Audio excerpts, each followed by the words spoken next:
All right. Welcome back, ladies and gentlemen. This is David Patrick Carey with Church of the Eternal Logos, and I am joined by my friend and the always interesting Bazed Lit Analyzer. How you doing today, brother? Hello, sir. How you doing? Good to see you. We've got a special film that we're covering tonight. I'm so glad we could do this together. So I'm looking forward to this breakdown. I am too. And for anybody asking why it looks like we're getting ready to go hunt aliens as men in black, it's due to this timeless classic film. And you can't watch it, but notice how dapper and classy everybody dressed. And so I thought it was only apropos for film review. Yeah. We're going to be talking about our boy here, John Foster Kane, right?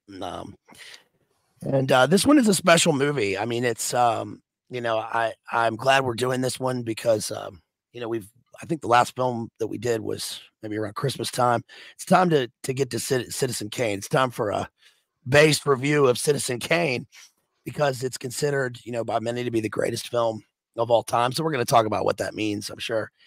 And shout out to everybody out there. I hope everybody's having like the guy on Instagram says, a wonderful weekend out there. We're in the cafe.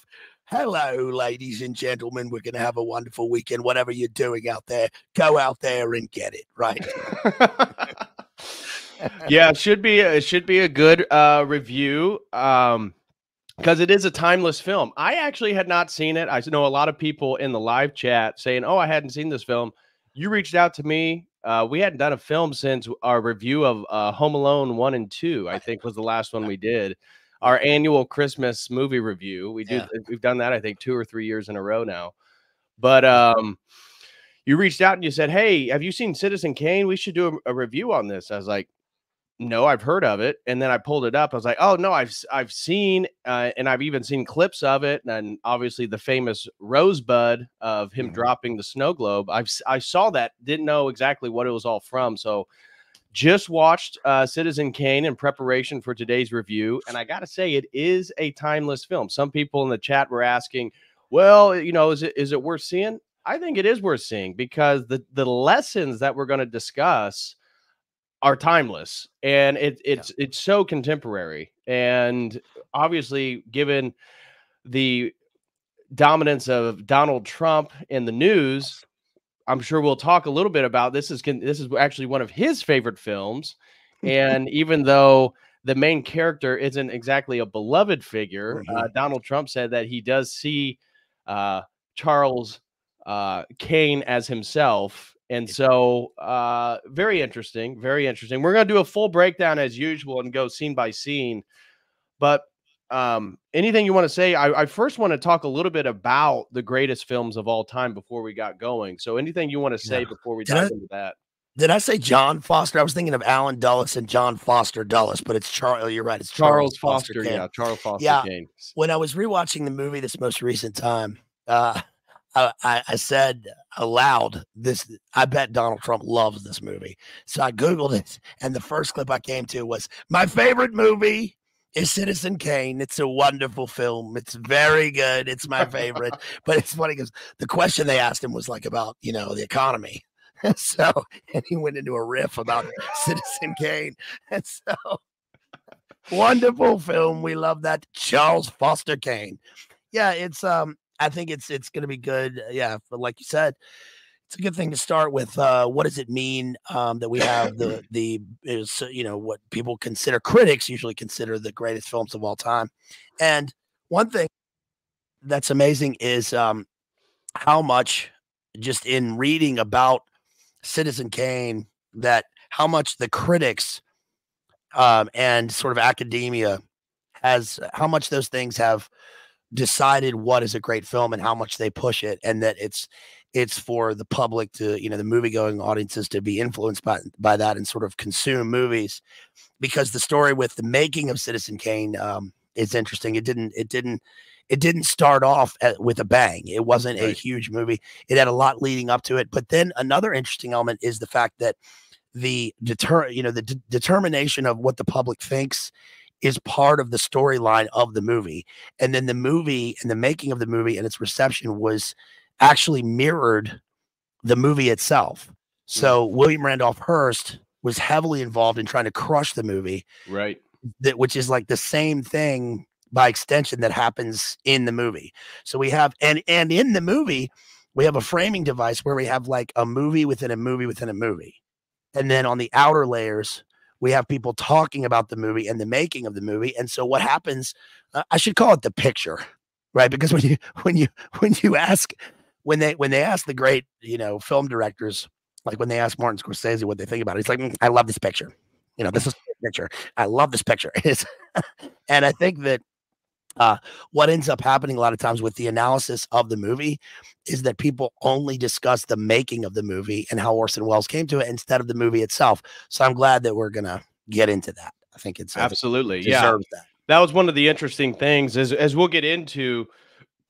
Charles Foster Kane, the main character of the movie, is an incredibly wealthy guy, and we're going to lay out, so it's all going to make sense here in a little bit. But the sort of main theme is him owning a newspaper and utilizing media at first for righteous purposes, and then it becomes more corrupted as things go forward.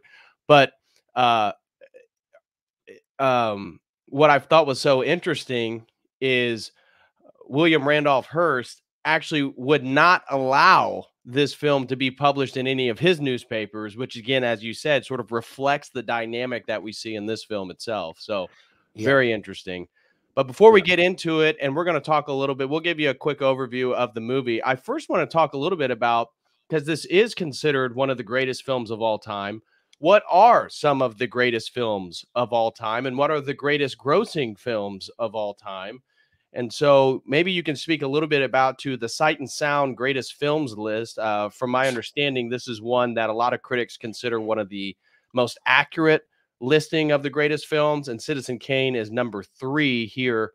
And it's number 2 amongst the director's poll. And so we see this French film, never seen it. We see Hitchcock's Vertigo. We see then Orson Welles' Citizen Kane film, a Japanese film. The newest ones is 2020 or 2001, David Lynch's Mulholland Drive, and in 2000, In the Mood for Love, which is a Hong Kong French film. But anything you want to say? I know Stanley Kubrick's 2001, A Space Odyssey, that has come up multiple times when I was going through multiple different lists of some of the greatest films of all time. Yeah. Yes, Stanley Kubrick's movies are interesting because they kind of mirror. There's a big parallel between Stanley Kubrick and James Joyce in terms of their the art that they produced, the limited amount of art that they produced, and how, just like James Joyce on the list of the 100 greatest books, his books are 2 of his books are in the top 10, 3 of them are in the top 20, and it's the same with Stanley Kubrick. All of his movies are in the top 100. And that's different from somebody like Martin Scorsese, who is prolific with movie making and has a lot of films that are outside of that spectrum. But with Orson Welles, I mean, the thing about Orson Welles and Citizen Kane that's unique is that, unlike I think any of the other films on this list that I can think of right off the bat, This is his first movie. Yeah. It's 1941. He's in his early 20s. Yeah. This is his first movie. And I'm going to get into how that came to be and what it means in terms of, when they talk about the great directors of all time, and really they should do a poll of the great cinematographers. Oftentimes we're going to have a mix of popular movies and art house films. And the thing about Citizen Kane that's interesting is it comes before most of those. It comes before the 60s French New Wave movement, which really influenced a lot of later directors. But there's one thing about Citizen Kane that is pretty common amongst all those things, which is that, number one, it's a mix of an art house film and a mainstream film. It's a perfect mixture of the two. And in terms of its technicality and how movies came to be made after this is the movie. So there's a lot of parallels in my mind between this and Apocalypse Now. I consider Apocalypse Now to be the greatest movie of all time, and not just because it's my favorite. Yeah, not just because it's my favorite, but because I think it's unique. And when people say stunning and brave, I mean, unironically, that movie is that. It's I think that Orson Welles won a bunch of Palme d'Ors at the Cannes Film Festival, which is often a marker of films that will become great after time. But Apocalypse Now, when it won the Palme d'Or, Francis Ford Coppola was awarded the Palme d'Or, and he was asked about the movie, and he famously or infamously now said, my movie is not about Vietnam. It's not like Vietnam. It is Vietnam, which is a pretty audacious thing to say. But the movie holds up. And when you watch, I remember when I watched that movie for the first time when I was in 10th grade after I read Heart of Darkness. And I went, oh, this is where all these things come from. Like when I watch movies about war or with voiceovers or with, sex, drugs, and rock and roll mixed into a weird war type of surrealism, it all comes from this movie. It's totally innovative. But Citizen Kane it has the same feeling to it. You're watching a movie and you go, oh, this shot right here, even if you don't care about film, like there's a scene. One more thing. There's a scene at the end of the film where we're looking at all of Kane's possessions in his castle, and we pan out and we see the amount of stuff, and you watch it and you go, this is where Spielberg got this for Raiders of the Lost Ark. Like this is it. This is the same shot in the warehouse, right? When we see the box, and then we see the amount of stuff, and which is hidden in plain sight. It's just taken from that. So that's just one example. But I think that in terms of the lists, they often fluctuate. Citizen Kane was pretty solidly one for about like 50 years, and then recently Vertigo has been placed at number one in terms of different lists. We have this one. We have the AFI list, the American Film Institute. Yeah, I want to pull that one up. I got it pulled up right now. Here is the AFI greatest movies of all time or last 100 years. And it has Citizen Kane as number one. And I got a couple quick videos we'll watch as well from AFI, both of them. One is multiple filmmakers talking about why they believe it's the greatest film of all time. And then one specifically by Scorsese. But just looking at this list, I've seen Casablanca. I've seen The Godfather. I've seen Gone with the Wind. I've seen Lawrence of Arabia. I've seen The Wizard of Oz. I was surprised that I hadn't watched Citizen Kane. But what's kind of your thoughts on some of these greatest films of all time? Schindler's List. I've seen that one. Singing in the Rain. I've seen that one. It's a Wonderful Life. We actually covered It's a Wonderful Life last Christmas. Yep. But all these films are incredibly timeless. Yeah. What's your kind of thought on this list that we're looking at right here? Where's Apocalypse Now? It's like 28. It should be like 28. It's usually down there somewhere. Yeah. Wow, you nailed it. Oh, it's 28. There you go. Yeah. So in terms of the top 10, you can see the top 10. Casablanca is usually a firm 2, and then 1 is Citizen Kane, or The Godfather has been. I would say that in terms of modern cinema post Citizen Kane, The Godfather is probably number 1. This is different from IMDb. If you go to the International Movie Database, which is where I live most of the time when I'm looking at movies, a lot of the top 100 movies, those are fan favorites. Or if you go to Rotten Tomatoes, there's sort of 2 different categories, and those will veer off. There's a huge gulf between fan and critic favorite movies. I think that what's common about most of the movies, especially in like the top 50, are that like when you look at right there, number 63 says Stagecoach, 1939. Mm-hmm. Stagecoach is a John Ford movie, but the cinematographer was Greg Toland. He's the same guy who is the cinematographer, director of photography for Citizen Kane. And it's an early movie. It's black and white, but it's essentially just the hero's journey, but set out in the Wild West. It's John Wayne's in it, and these movies, like Lawrence of Arabia, for example, they're landmark, timeless movies. And the thing to consider about these things is that when movies were made in the old days, especially pre-cable television, there's a completely different mindset dealing with movies, and that's one of the things that's instrumental in terms of Citizen Kane's popularity. Because, for instance, a movie that comes out now is instantly accessible everywhere. Right. So determining its popularity and even its box office, and that's also changing the box office, because we're seeing the box office itself go away. Now it's just numbers according to a Netflix subscription. So Right. it's a totally different metric. But The Godfather, for example, was like a huge cinematic event. Gone with the Wind was re-released like 6 times in the next 15 years. And so that's all box office. And then when cable television, and when Ted Turner made TNT and showed movies 24/7, that brings movies to a wider audience. But again, one of the things with Orson Welles was that he specifically told he put it in his will that he didn't want Ted Turner. He said, "I don't want Ted Turner touching my film with his dirty crayon hands," because Ted Turner's thing was that he was colorizing all the old movies, like for a wider cable TV audience. And Orson Welles said, "Don't touch my movie, right? Leave it black and white." Can you imagine? No. It would ruin the film. It would. The whole point is that it's black and white. It would be like colorizing the first part of Wizard of Oz, right? Which completely destroys the theme of the movie. But yeah, I've seen The Third Man right there.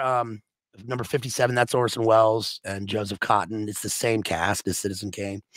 A lot of these are old. We have a lot of influential musicals right there. Number 10 is Singing in the Rain. Yankee Doodle Dandy was number 100. Wizard of Oz counts in that. That's Judy Garland. Yeah, there's 100. Some of these are important because the 47's Taxi Driver. That's important because it's Taxi Driver and Clockwork Orange right there. Stanley Kubrick are probably the most, in my mind, the most in terms of like postmodern movies because of the way that the anti-hero came about. It's a psychopath who is now like looked on favorably.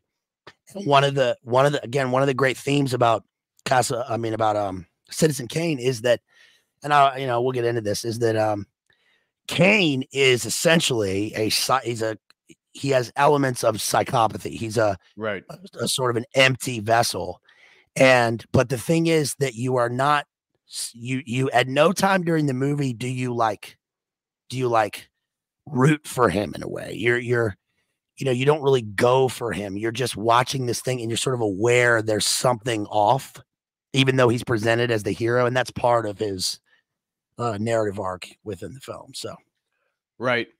And we're going to explain everything about Citizen Kane in just a few. But one of the things I thought was really interesting is when you compare just people's opinion on the greatest films of all time, it's very different from the greatest or highest grossing films of all time. Now, Gone with the Wind is still number 1, almost $2 billion after adjusted for inflation, lifetime gross.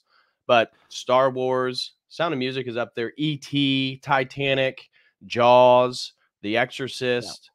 Yeah. Avatar, if you go on, like Wikipedia had Avatar as the highest grossing film of all time, but this list is much more accurate. Yeah, it's because when Avatar came out, movie tickets were $20, and when Gone with the Wind came out, they were like, "Hey, 2 bits to see a movie, huh? It's 1 penny." Yeah. Right. But one of the things I thought was so interesting when you go to the highest grossing films, now this list is a little bit more accurate, but often many of the more popular ones, like if you go on Wikipedia or whatnot, it's all these huge Avengers films, X-Men, Avatar, Superman. And it's like, are any of these films going to be remembered or considered some of the greatest films of all time? Probably not. And it kind of shows you the different angle in which films were created. Like when we go through Citizen Kane, despite it being uh, out in 1941, the message, the themes are so contemporary. You can totally take it away. You can apply it even to today, whether it be propaganda through the utilization of newspapers. You know, we already know that the media lies to us constantly, and so it's so timely and it's so relevant. And you know, you think of the movies that they make now, these big blockbuster hits, and it's not really about a message. It's about lights and glamour and explosions and graphics. It just seems like there's such a different uh, take and angle on how they're developing films now compared to the way they used to be. Yeah, Have Gun Will Travel says, I love the creepy guy from Casablanca and the Maltese Falcon, little guy with big eyes. He's talking about Bogey, Humphrey Bogart. Well, I mean, look, the point is, that's funny. The point is that one of the things about these guys and earlier movies is that we have men, you know, there are men in the movies. Humphrey Bogart is by all, I guess, you know, I mean, he's an artist, he's in movies, but you have men in the movies. And I can't think of a movie where he doesn't exhibit a sort of manly trait in the movies. It's kind of like Clark Gable. I mean, it's like you've got guys who are totally alpha the rest of the movie versus Kung Fu Panda 5, right? Which is like billions of dollars in movies. You know, when it's okay if Toy Story is the very popular movie because it's for kids and, you know, people are, and it makes a lot of money. I mean, look at Home Alone, right? Home Alone is a movie for kids, but the difference is that Home Alone, as we covered, Home Alone has heavily Christian overtones in it. Right. It's allegorical, and it also is not only is it nostalgic for adults who were kids back in the day, but it's like you said, it's timeless. Avatar is not that. Avatar is completely. First of all, it's completely escapist. But the real insidious thing about something like Avatar is like, oh no, this is what they want to make the world into, right? Right. They send DARPA to the exoplanet, and they want to, you know, it's talking about G-side, you know. So this is totally different. Citizen Kane is a real character study, and it's a completely unique way of changing the way it completely changes the way it makes. Okay, Citizen Kane elevated the art form of cinema. Right.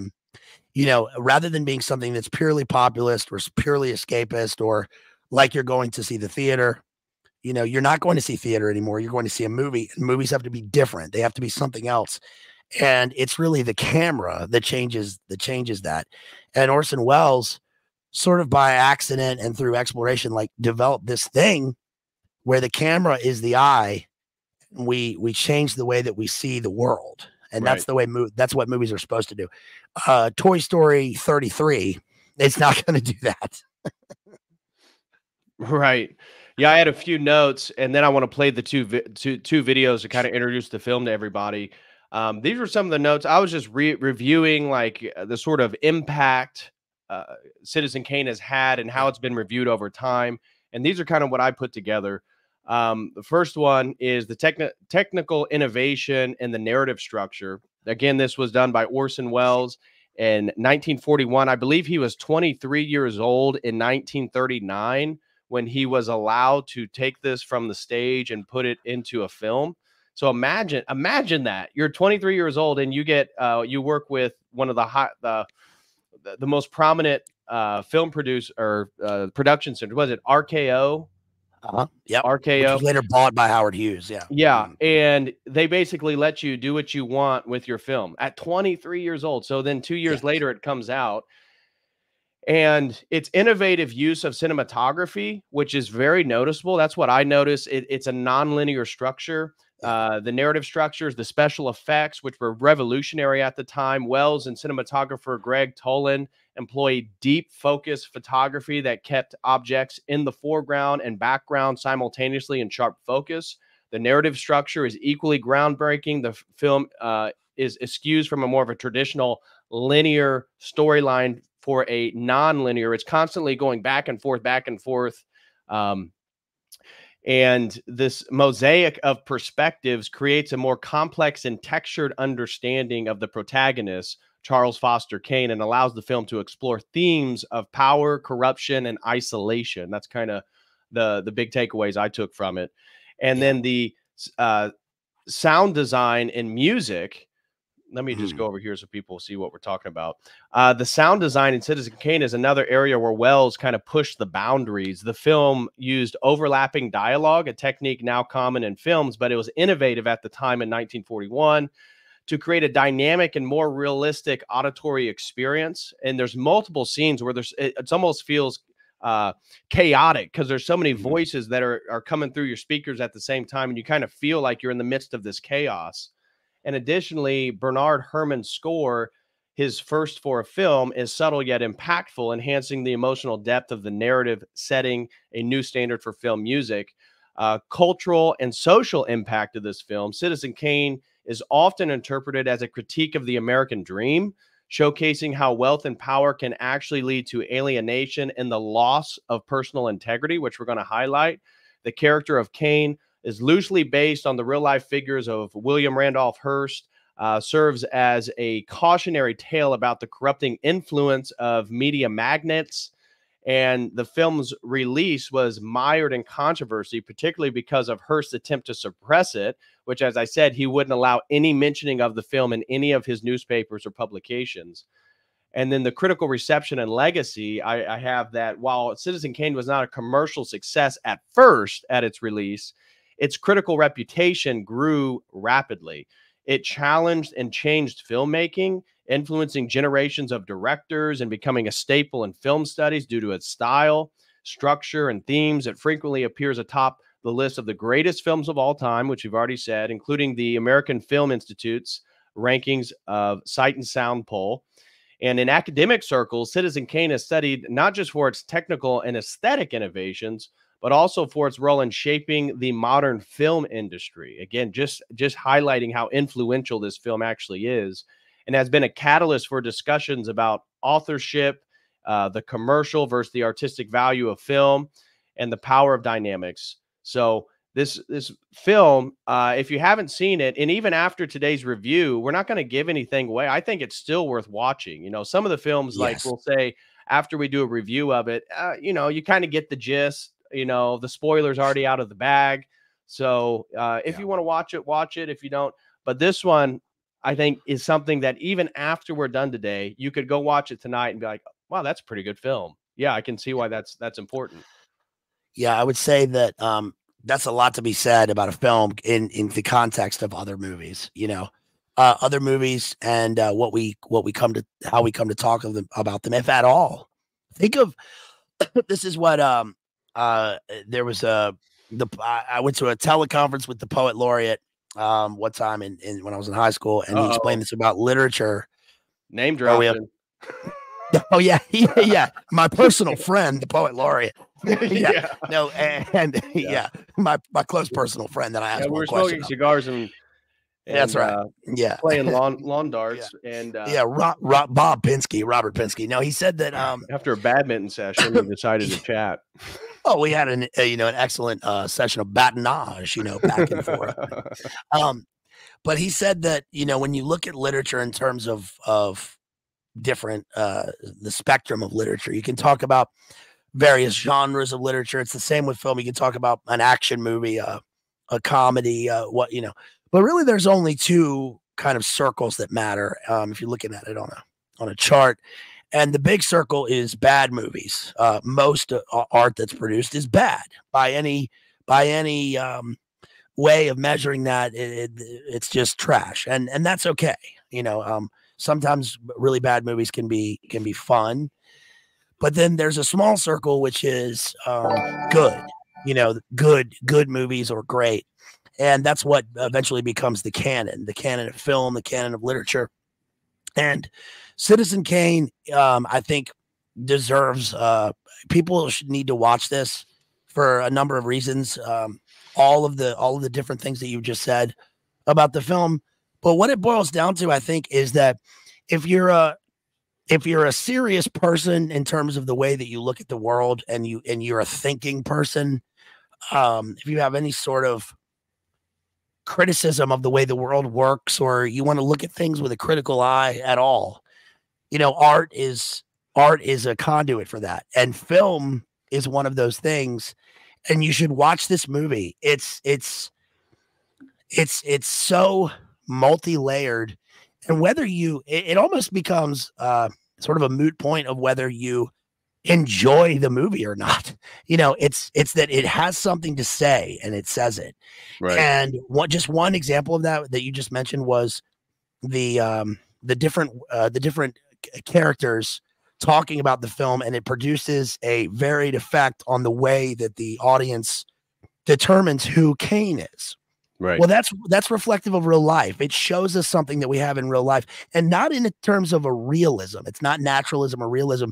It elevates it to something about high art, which is that when we think about people, especially people we don't know, figures that we don't know, oftentimes we think about them in terms of, we sort of absorb subconsciously things that other people have said about them, their opinions. Right.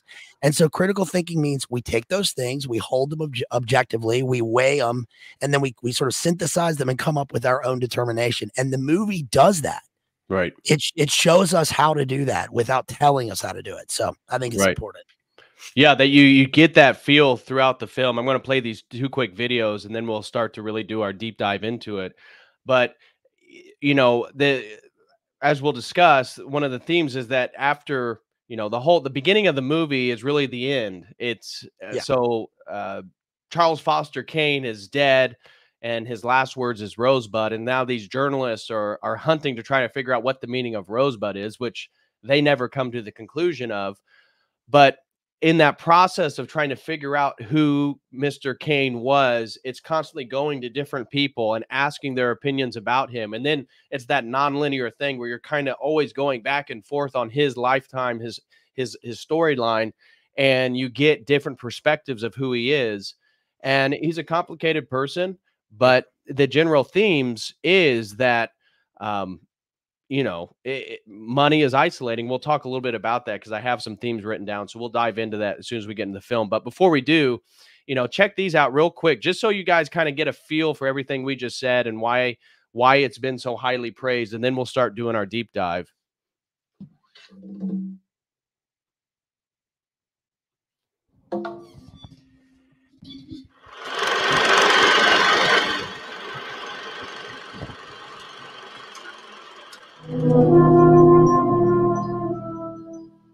Rosebud.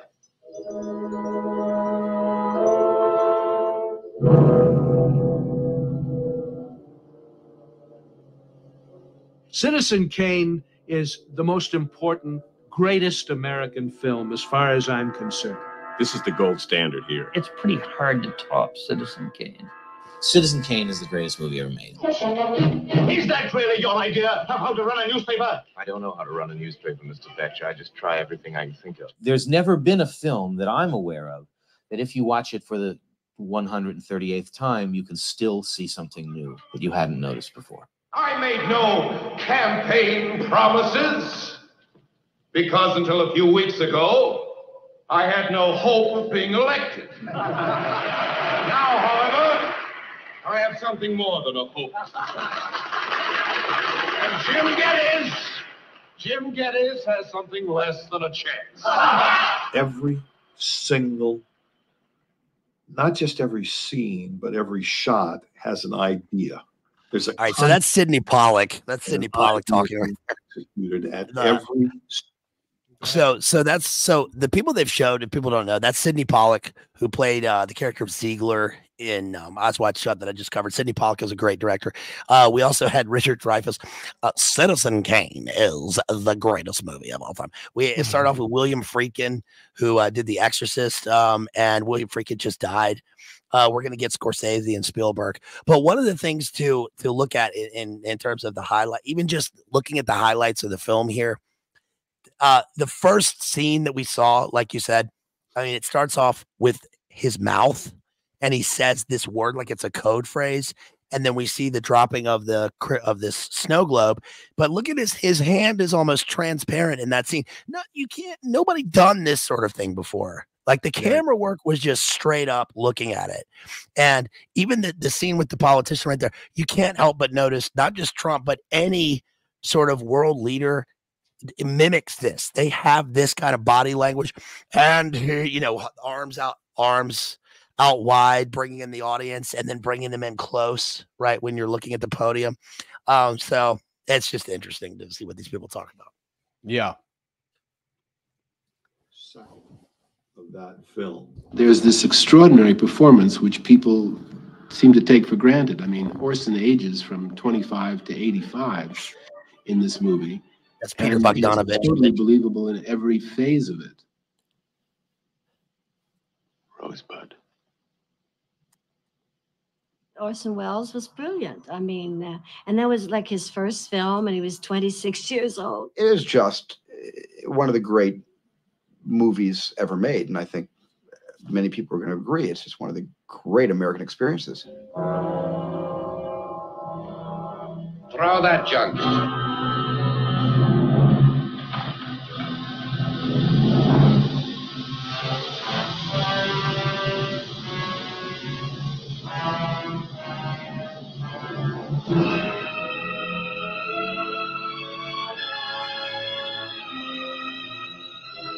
I just realized something. Can I say I just realized something? I just realized that Rosebud on the sled and burning the wood right there. We're gonna get to what it's about in a minute, you guys. Rosebud on the sled right there, and with Rose is probably where Jim Cameron that influenced him to have Rose floating on the piece of wood at the end of Titanic. It had to be. It had to be, at least subconsciously, that had to be an influence on him right there. That makes sense. That makes a lot of sense. All right, let's finish this real quick, and then we'll hear Scorsese, and then we're going to get into our review. Or another way of looking at the world through the cinematic eye. When I really discovered what a director does, that is, I saw Citizen Kane on television for the first time. And I began to become aware of editing and camera positions. And what I guess happened there, of course, is that what he did, Wells, was literally, he was not afraid of being self-conscious with the camera and making self-referential remarks with the camera and literally letting the audience understand, as the camera is looking through the floor up into the ceiling. You know, Wells did this, and he did it with such conviction and with such brilliance that you began to realize, I see the camera moves. And I began noticing camera movement because he used that wide angle lens a great deal. And if you use a wider angle lens and you move quick enough, you see the walls speeding past you, you know? And this is what I think Wells brought to cinema, to American cinema particularly, because up to that time, it was the seamless film in a way. The hidden camera, the camera that you couldn't tell was there. So Wells was the one to really open up the Pandora's box of cameras flying up in the air. In a funny way, I guess, picking up where silent films left off. The odd thing about the picture, and I've seen it countless times, you know, the enigma of it is Kane itself, Kane himself. You don't know him. You can't get to know him. He's afraid of knowing himself. He's afraid of letting anything out that might be indicative of his feelings, his emotions. And he's not passive though. He's not passive, but he's got this wall up that now how many times I've seen the picture, I cannot get, I can't really feel for him as much as I did in the beginning. But in the beginning, when I first saw the film many times, I was feeling more for Orson Welles himself acting in the film. I liked him personally. Okay. Told you would say picture. Yep. Okay, so now let's kind of introduce the film to everybody and give them a sort of overview. I guess I'll start and then you kind of fill in wherever you want. Yeah. So the film is really about, as you've already kind of picked up, this guy named Charles Foster Kane. He, as we're showed, is this incredibly wealthy man. The film begins with him dying and him saying the word rosebud and dropping the snow globe. And this sets this cascade effect of journalists coming in, trying to You know, the nurse tells them that this was his last words, and then they're trying to figure out what exactly is going on. And they highlight that he was an incredibly influential man. He met with Adolf Hitler. He met with the wealthiest families of Europe. He knew all the U.S. presidents. He could sway an election based on his support or non-support of a candidate. He had immense amount of money. He lived and died in essentially one of the largest castles that words couldn't describe. He had as many statues and collectibles from around the world, more than anybody on the planet. And then we see the film is these journalists are trying to figure out what Rosebud meant. And so we find out that he's been married twice. He has his first wife, we'll find out, is the niece of the president of the United States at the time.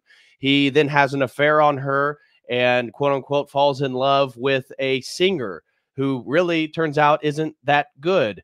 And he, you know, kind of about a quarter into the film, it flashes back to him as a child. And we find out that Charles Foster Kane did not grow up wealthy. He actually inherited all this wealth, and he was living a very humble life in Colorado with his father and mother. And a gentleman who is kind of looking over the estate that he's getting ready to inherit his mother signs this all over. And so at the age of 5, he then has to leave his mother and father and essentially assume this role of going to become the wealthiest man in America.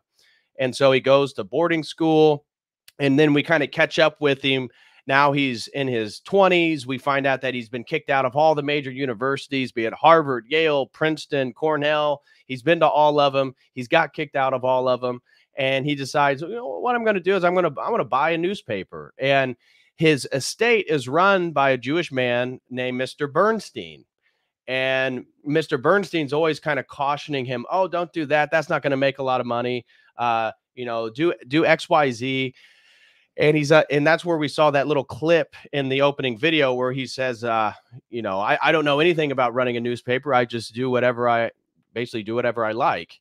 And so he purchases the New York Daily Enquirer, and he wants to begin his mission as a young man is to have the most truthful newspaper. He wants to speak for the people that don't have power. He wants to give them a voice. And in the competition of making it the most circulated newspaper in New York, he sees that the Chronicle, the other competing newspaper, it has almost 500,000 circulation, where his is like 64,000 circulation. And so with his money, he just buys the board that runs the Chronicle and forces them to work for him, making his newspaper now the biggest one. And he has this close friend from college named Jedediah. Was it Jedediah Leland or Leland? Yeah, Leland. That's it. Jedediah Leland. And Mr. Leland is about the only one that will actually speak truthfully to Mr. Kane and tell him like what he thinks and what his thoughts are and kind of bring him back down to life. And he worried when he basically purchased the board of the competing newspaper. Mr. Kane thought he's going to make them like his intentions, but what he was more afraid of is that he's going to succumb to their intentions and become more like them. And that's essentially the theme of the movie, is that Mr. Kane, as he grows in power, he has all this money, he can purchase and do anything his heart desires, that he actually becomes less charitable. A big theme of it is that he wants everybody to love him, but he's incapable of loving somebody else because everything is circulating around his interest and his desires. This is why all his personal relationships fall apart, and he dies surrounded by his opulent wealth in a castle, and yet nobody's there because nobody actually cares about him as a person because he can't actually form real relationships. And so some of the main themes that I take away from the movie is, one, the money is isolating. And this is a quote that actually Donald Trump referenced this movie of why he loves it so much, is that he said, Donald Trump identified with Charles Foster Kane, even though, again, he's kind of the, you know, not the most likable person when you watch the film. But he said the reason why he identified with him is because he also agrees that money is like a barrier, and it's almost like a shield, and it does become more isolating. And that is the general theme. Like, one of the things that you see is the first marriage with his wife. He adores her. He's looking into her eyes, telling her how beautiful she is. And she wants to spend more time with him. But every evening he's going over to the newspaper because he wants to have a newspaper that does news 24 hours a day, as opposed to the newspaper that he purchased, the New York Daily Inquirer. They only focused on verified stories. So they didn't do gossip. They didn't do rumors. They didn't focus on drama. They wanted to be the most informative newspaper.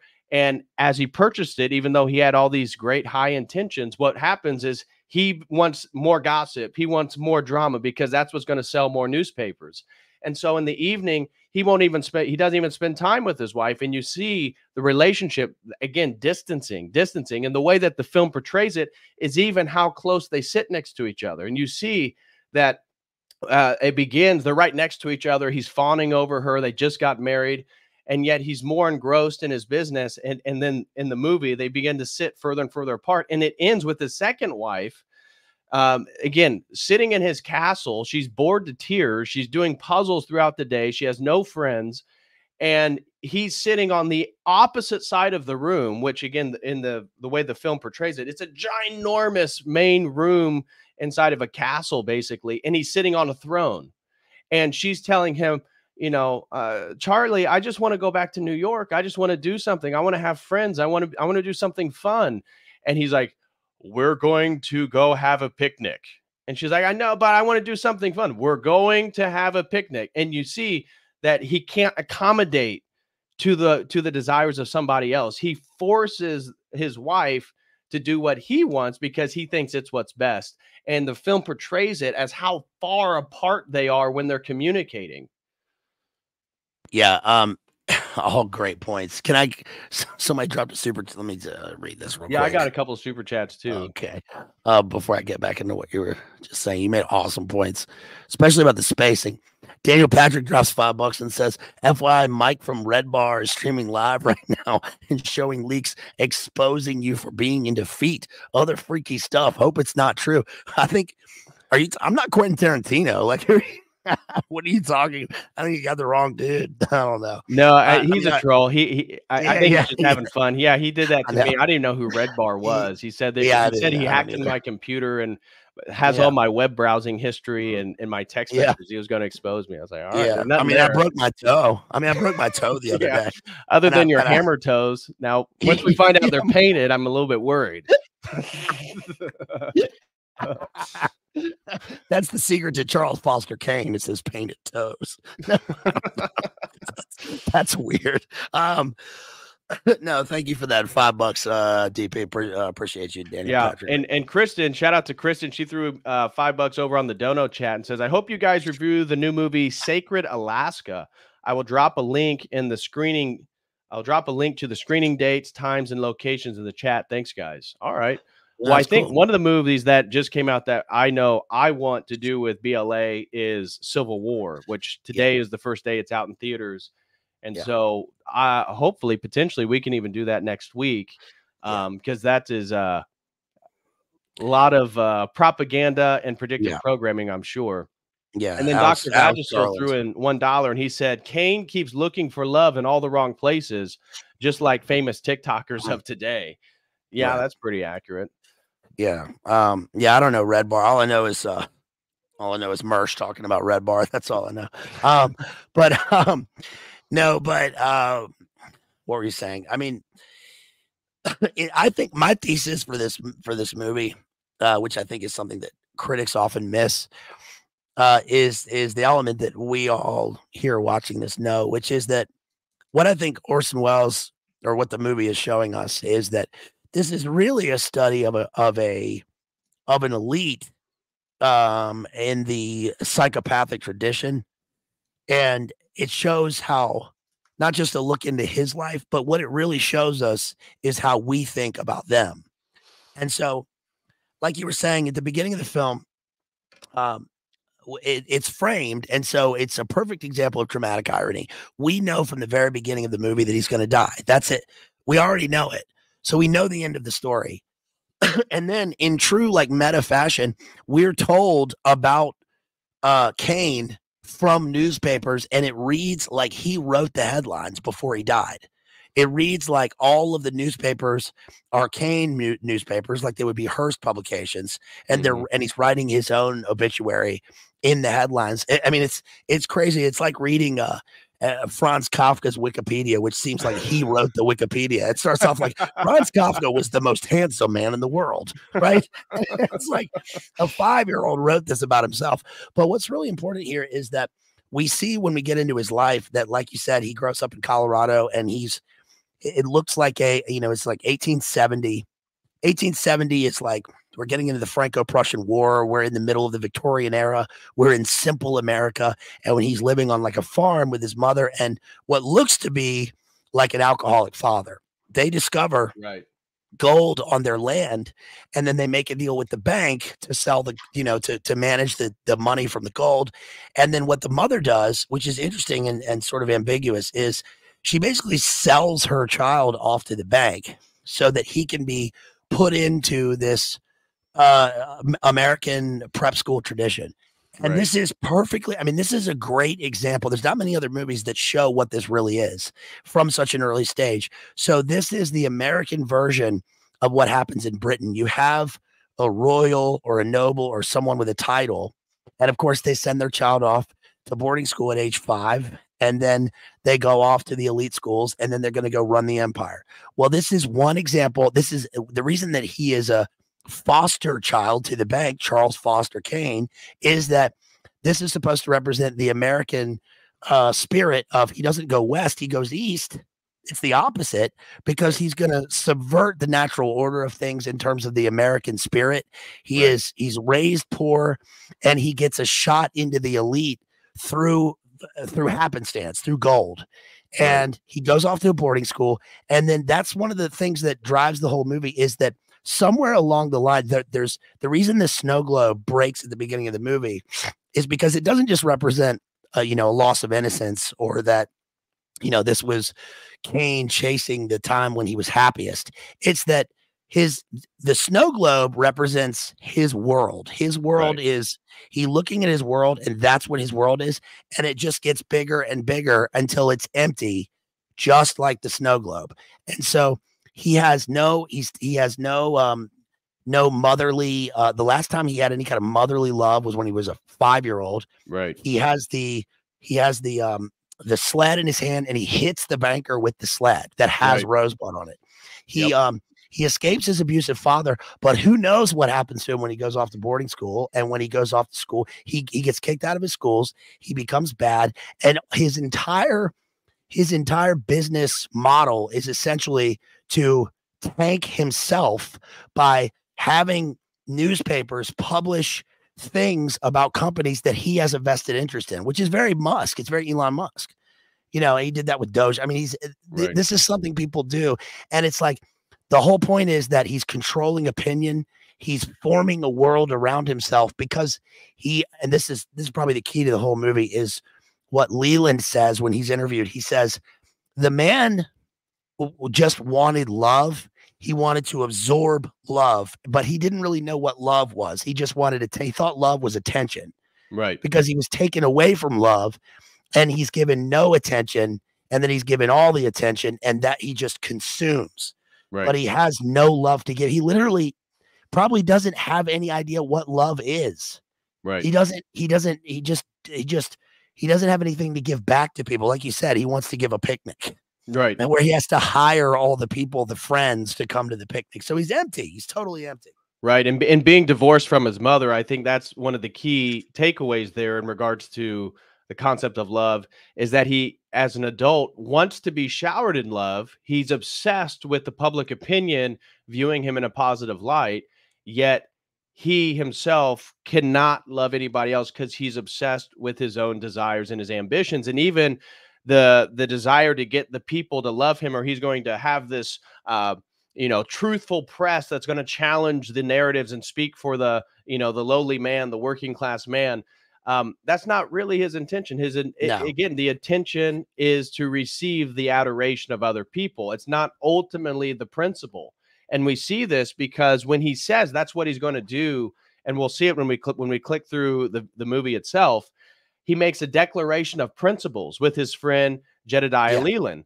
And the Declaration of Principles are all these things that he's going to utilize his new newspaper for, and yet it gets subverted right away.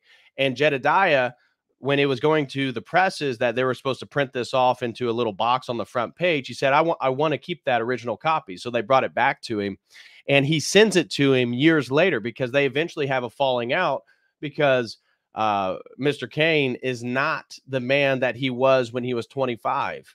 He's something totally different, and he totally is divorced from all these principles that he set out for.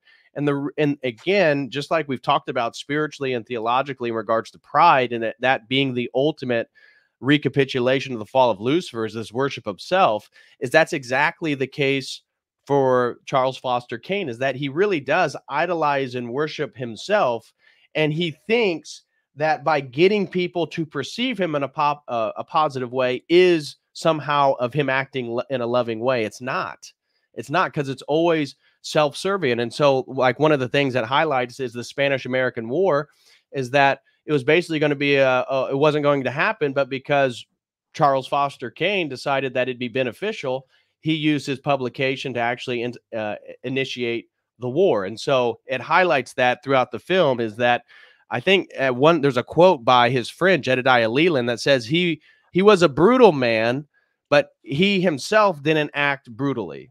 So he didn't brutalize people himself, but he was so brutal in the pursuit of his goals and desires that he would do anything for it. Although he himself wasn't, beating people. He slaps his wife once when she's talking back to him in a tent. But we see this theme over and over. And so the themes that I wrote down, in addition to ones we've already covered, is that power can make you go mad, and that he wants more and more and more and more power. But what's the point of power if you're not, again, for him initially, he wants to yield it and leverage it in a positive way. That's not the case in the end. It's him literally hoarding all this wealth, all these statues, and nobody's there to enjoy it with him. And he can't help but be destructive in all his relationships.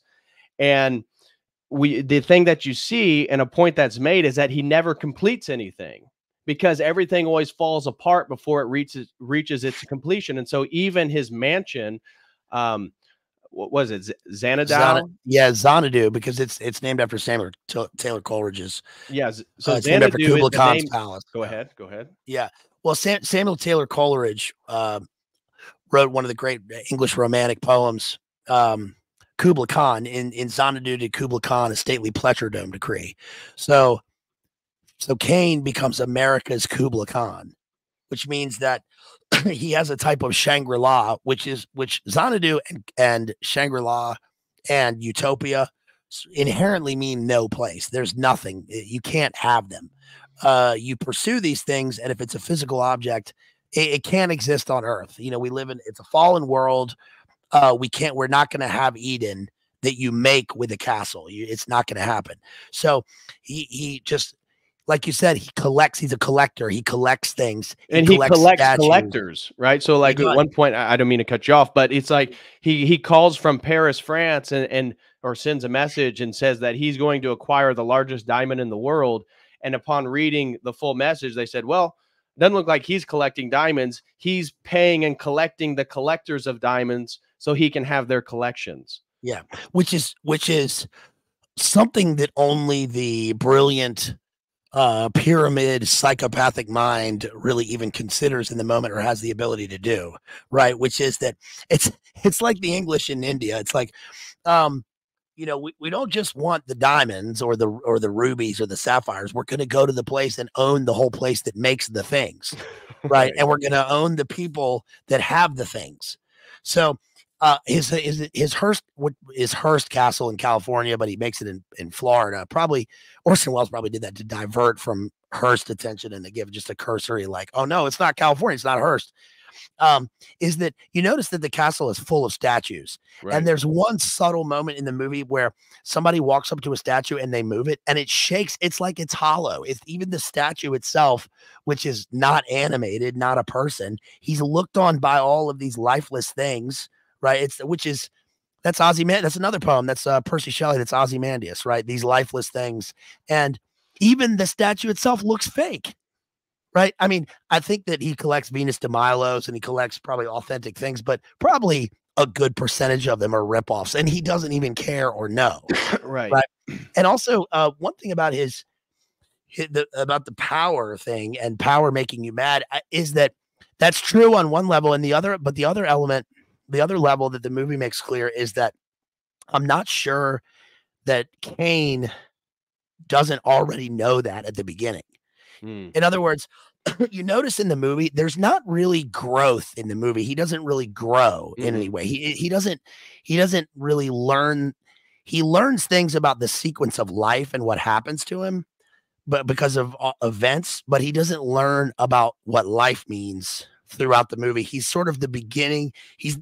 Actually, literally, he's the same at the beginning as he is at the end, because the beginning is the end and the end is the beginning of the movie. Right. So it's almost circular. He's wrapped in this thing where he has this long even the declaration of values with the Declaration of Principles with Leland. Yeah, Declaration of Principles with Leland is a grift. Even that is a grift. Right. We get the feeling that he made this declaration because he learned in school it was something to do, and he intends on violating it. I mean, look, he betrays Leland, he fires him, and his name is Kane. Right? Of course, it's like, of course he's going to do that. What is Jedediah? Is that another name for Solomon? Who is Jedediah? I'm not sure about the etymology, but I did want to make that point, is that they highlight that Jedediah Leland, again, the best friend of Charles Foster Kane, they met each other through prep school, and I think they went to university together. And Leland comes from a family that his father was believed to be wealthy, and then he kills himself and find out that actually the family owes all this different money, and so they lose all their wealth. But Leland grew up in the sort of echelon that Charles Foster Kane is, brought into, but he is much more of a human. He's much more down to earth, and he really is serious about these principles, and he really is serious about trying to do good things. And I wanted to finish off with how Leland makes a point that Mr. Kane, he never completes anything, just like we see with the castle.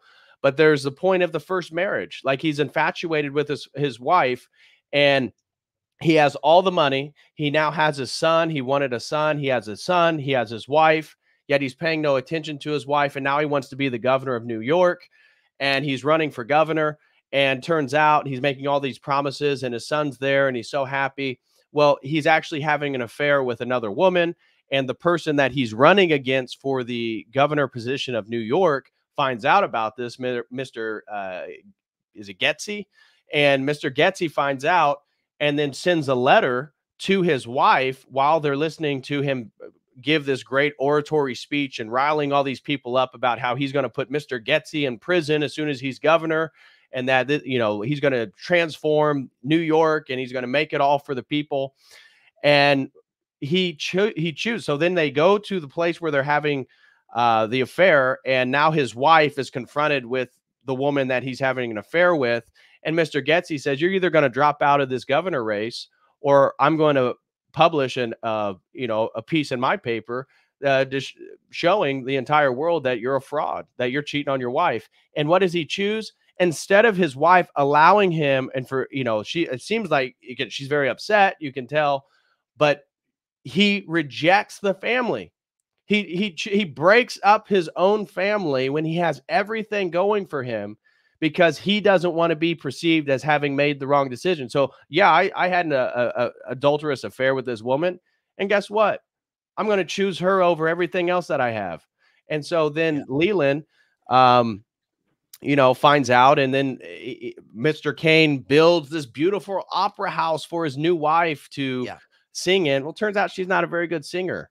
And he then is so upset that the critics are actually writing critical reviews of his wife, including his former best friend, that he is basically hiring people to write positive reviews and building opera houses and taking her from New York to Chicago to St. Louis to San Francisco and having her sing in these beautiful opera houses, even though she's not that good. And it's because he doesn't want to be perceived as having chosen the wrong woman, or that his wife isn't as competent as he says she is. Yeah, he builds castles made of sand. He builds that gigantic opera house. And he even says in that scene, he says, there's only one person that's going to make decisions about Charles Foster Kane, and that's me, right? Which means, oh, your wife that you're in holy matrimony with doesn't count, right? You're making your decisions only for yourself. And it's implied, by the way, in that scene, because we learned right before that we learned that his wife and son died in a car accident. Now, look, even in the movie, it's ambiguous, but Wells knew enough, even in 1941, to show us that when the rich and powerful people have decisions to make and they're going to be compromised, it's literally a compromise situation. He gets caught in a tryst, and his political enemy is threatening him. And what's implied is that when the wife and son leave, I think it's 2 years later that they pass away in the car accident, but it's sort of implied that either the political enemy is the one who arranged the car accident, or that Kane himself did it. Right. To get rid of them. Because the guy, Jim Geddes thinks that, right? I thought it was funny that he names him Jim Geddes, and it sounds a lot like Getty. And even here's the picture. This book's called House of Getty, and that's Getty. And look at him sitting there at that end of that gold empty table, just like Kane. Just like Kane. So I think that, who's to say what happens with the wife and son? But even after he loses the ELECTION, he publishes in his papers, oh, it was stolen, right? Yeah. He does the same thing that the political people. I'm not saying offering an opinion on that. I'm saying that's what happens in the film, right? Is that he claims that it was that. And this is also one thing to keep in mind, is that this was also 1941 when the film was released, and that we later had the thing with Dewey beats Truman, right? He's holding up the newspaper, Dewey beats Truman. This goes all the way from Spanish-American War all the way through World War II. And I will say that one of the things one of the meta elements of the movie that's interesting is that when he shows Dolph Hitler and various presidents, and he says Kane talks to these various dictators. Well, Orson Welles himself knew these people. If you've seen the interview, Orson Welles was a classic bon vivant. He was he was a great talk show guest. He would go on Dick Cavett show, and he would go on Johnny Carson. And one of his talks, he says, oh yes, I met Dolph Hitler. Right. His dad was friends with Winston Churchill. He says that he sat next to Hitler at a breakfast when he was a child. Orson Welles knew these people. So then we see them. We see Charles Foster Kane knowing these people.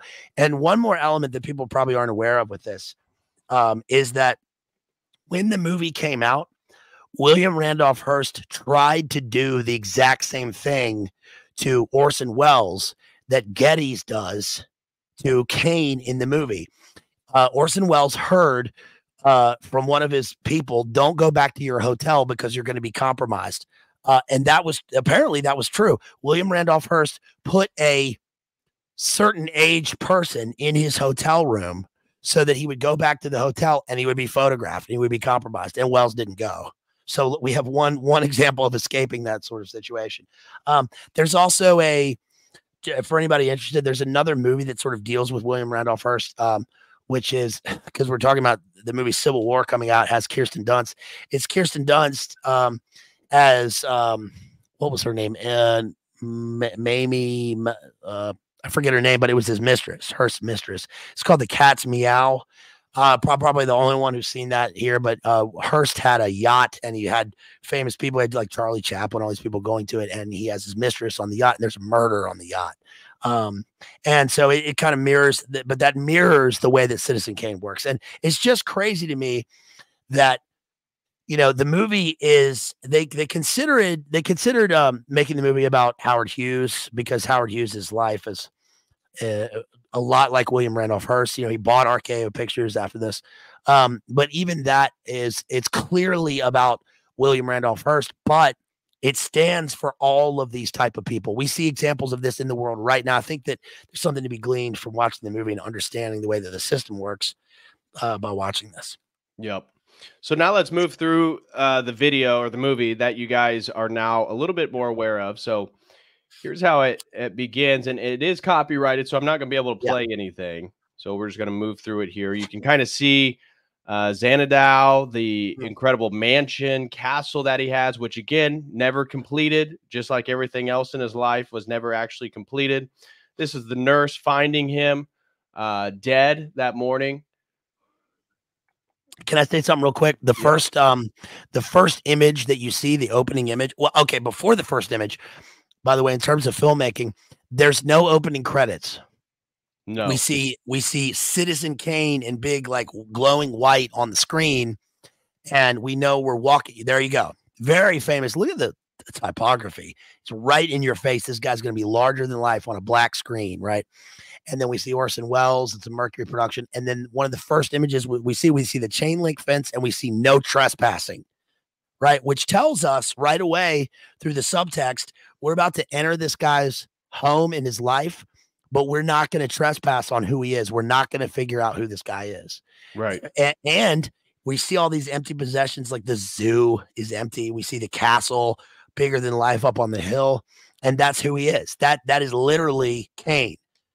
He's just a big glob up on the hill, but we're not going to know who he is. Right. Which is what Scorsese mentioned when he was talking about it. I was pretty impressed by that.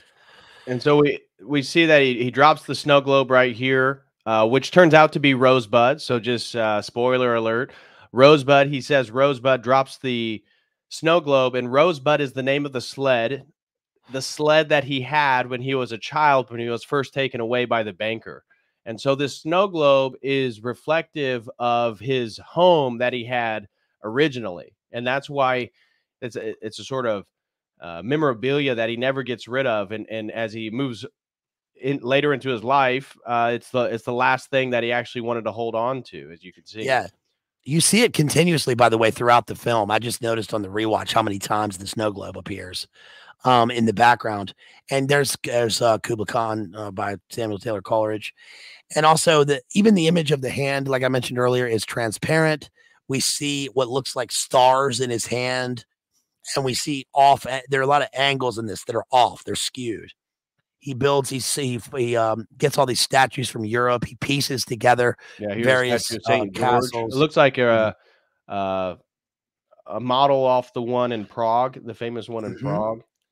So, and they highlight that he has all these animals, right? That only Noah had more animals, that he wanted two of like every species he could purchase.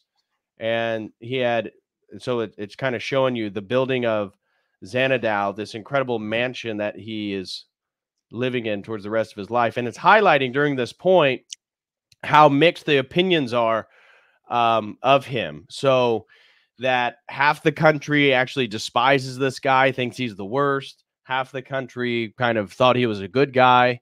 But yeah, he has one of the largest funeral processions. Yeah, as if he's Queen Victoria or something, with all these people. They're the 44 million U.S. news buyers more newsworthy than the names in his own headlines was Kane himself, greatest newspaper tycoon of this or any other generation. So again, highlighting somebody who has control over the narrative, control over media, control over the ways in which we perceive the world, which again, the cinematography, this whole film is about perspective. Also, one thing about the newspapers is that it's not just the newspapers that he's known for. We see the grocers, we see the various things. He owns various elements in society, and even the newspapers themselves are built, are made of. I think William Randolph Hearst had a huge interest in the timber industry, and that's apparently, I don't know if this is true, but that's one of the reasons that hemp is outlawed is because of Hearst's influence, because he had such a vested interest in timber and he wanted to print things on paper versus pulp and paper versus hemp, which is cheap and plentiful. And that becomes yellow journalism and, pulp fiction. Right. I've heard that too. So here's a little reflection on the house he grew up in, Miss Kane's boarding house. This is where he was with his mother and apparently alcoholic, potentially abusive father. And then this is people after his death reflecting on like who he is and what they're going to do with his wealth and all this types of stuff. He goes, by the way, I just noticed this, that it's a boarding house, and he goes from a boarding house to being a boarder at a boarding school, as if in his own school, in his own house, he wasn't even, as if his own house wasn't even a home. He was a boarder in his own house. Right. So it highlights how he was involved in the Spanish-American War. There he is next to Teddy Roosevelt. 1919, he was not a supporter of World War I. Again, we see signs, don't read, Kane. Money signs on the little banners there. Now we're seeing the printing press. Here he is with Francisco Franco. Yeah. And this period is highlighting how well connected he was with all the most powerful people in the world, essentially. And one of them, he's with Mean Mr. Mustache Man here. Mm-hmm. Yeah. Yeah. This is the opera house in Chicago that he builds for his wife, who's a subpar opera singer, the one that he had an affair with. This is him at his house with, again, women and supposed friends, although he really didn't have any friends. What was that? He looks like Howard Hughes right there. It kind of lags behind on certain points. There he is being pushed around by one of his workers, and he's totally alone. So this is highlighting by the end of his life, he's already totally alone in this massive mansion, getting pushed around in a wheelchair by one of the workers. And so we already see. So again, you see we're only not even a quarter into the film, and we already see a big thing that says the end, right? So it's like the movie begins with the end of the story. Yeah, great point. Even the ticker right there, I bet that was a Hearst. I bet Hearst invented that with the ticker. I mean, look, the infinite scroll and the 24-hour news cycle is Hearst. That's Kane in the movie, right?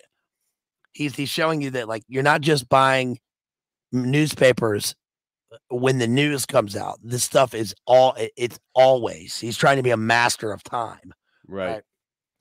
And so here, what's happening is these are the journalists that are trying to write an article on like who Charles Foster Kane was. And so what we just saw then by all this little footage for like the last 10 minutes was actually this film that they themselves had kind of put together to describe who exactly this guy is.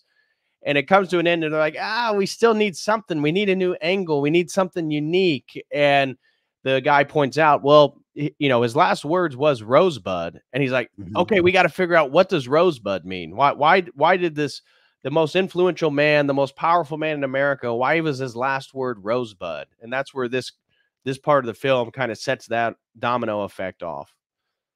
So one thing to notice about this scene, which is in the, this is in the screenplay right here that I read today, is that that when we see they're all black, they're all in black, they're all in silhouette.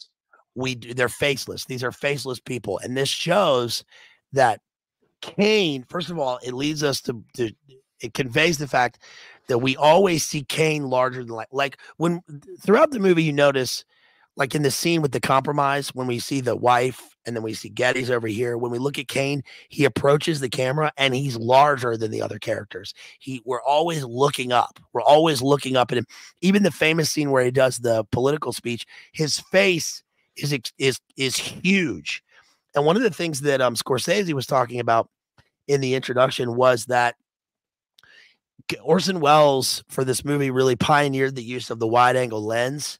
And so what he did was something from silent films, which is, and they didn't have it for a long time and they use it now all the time, which is that when you look at a character on a film, we're looking at them here and the background seems to be blurred. It's like portrait mode.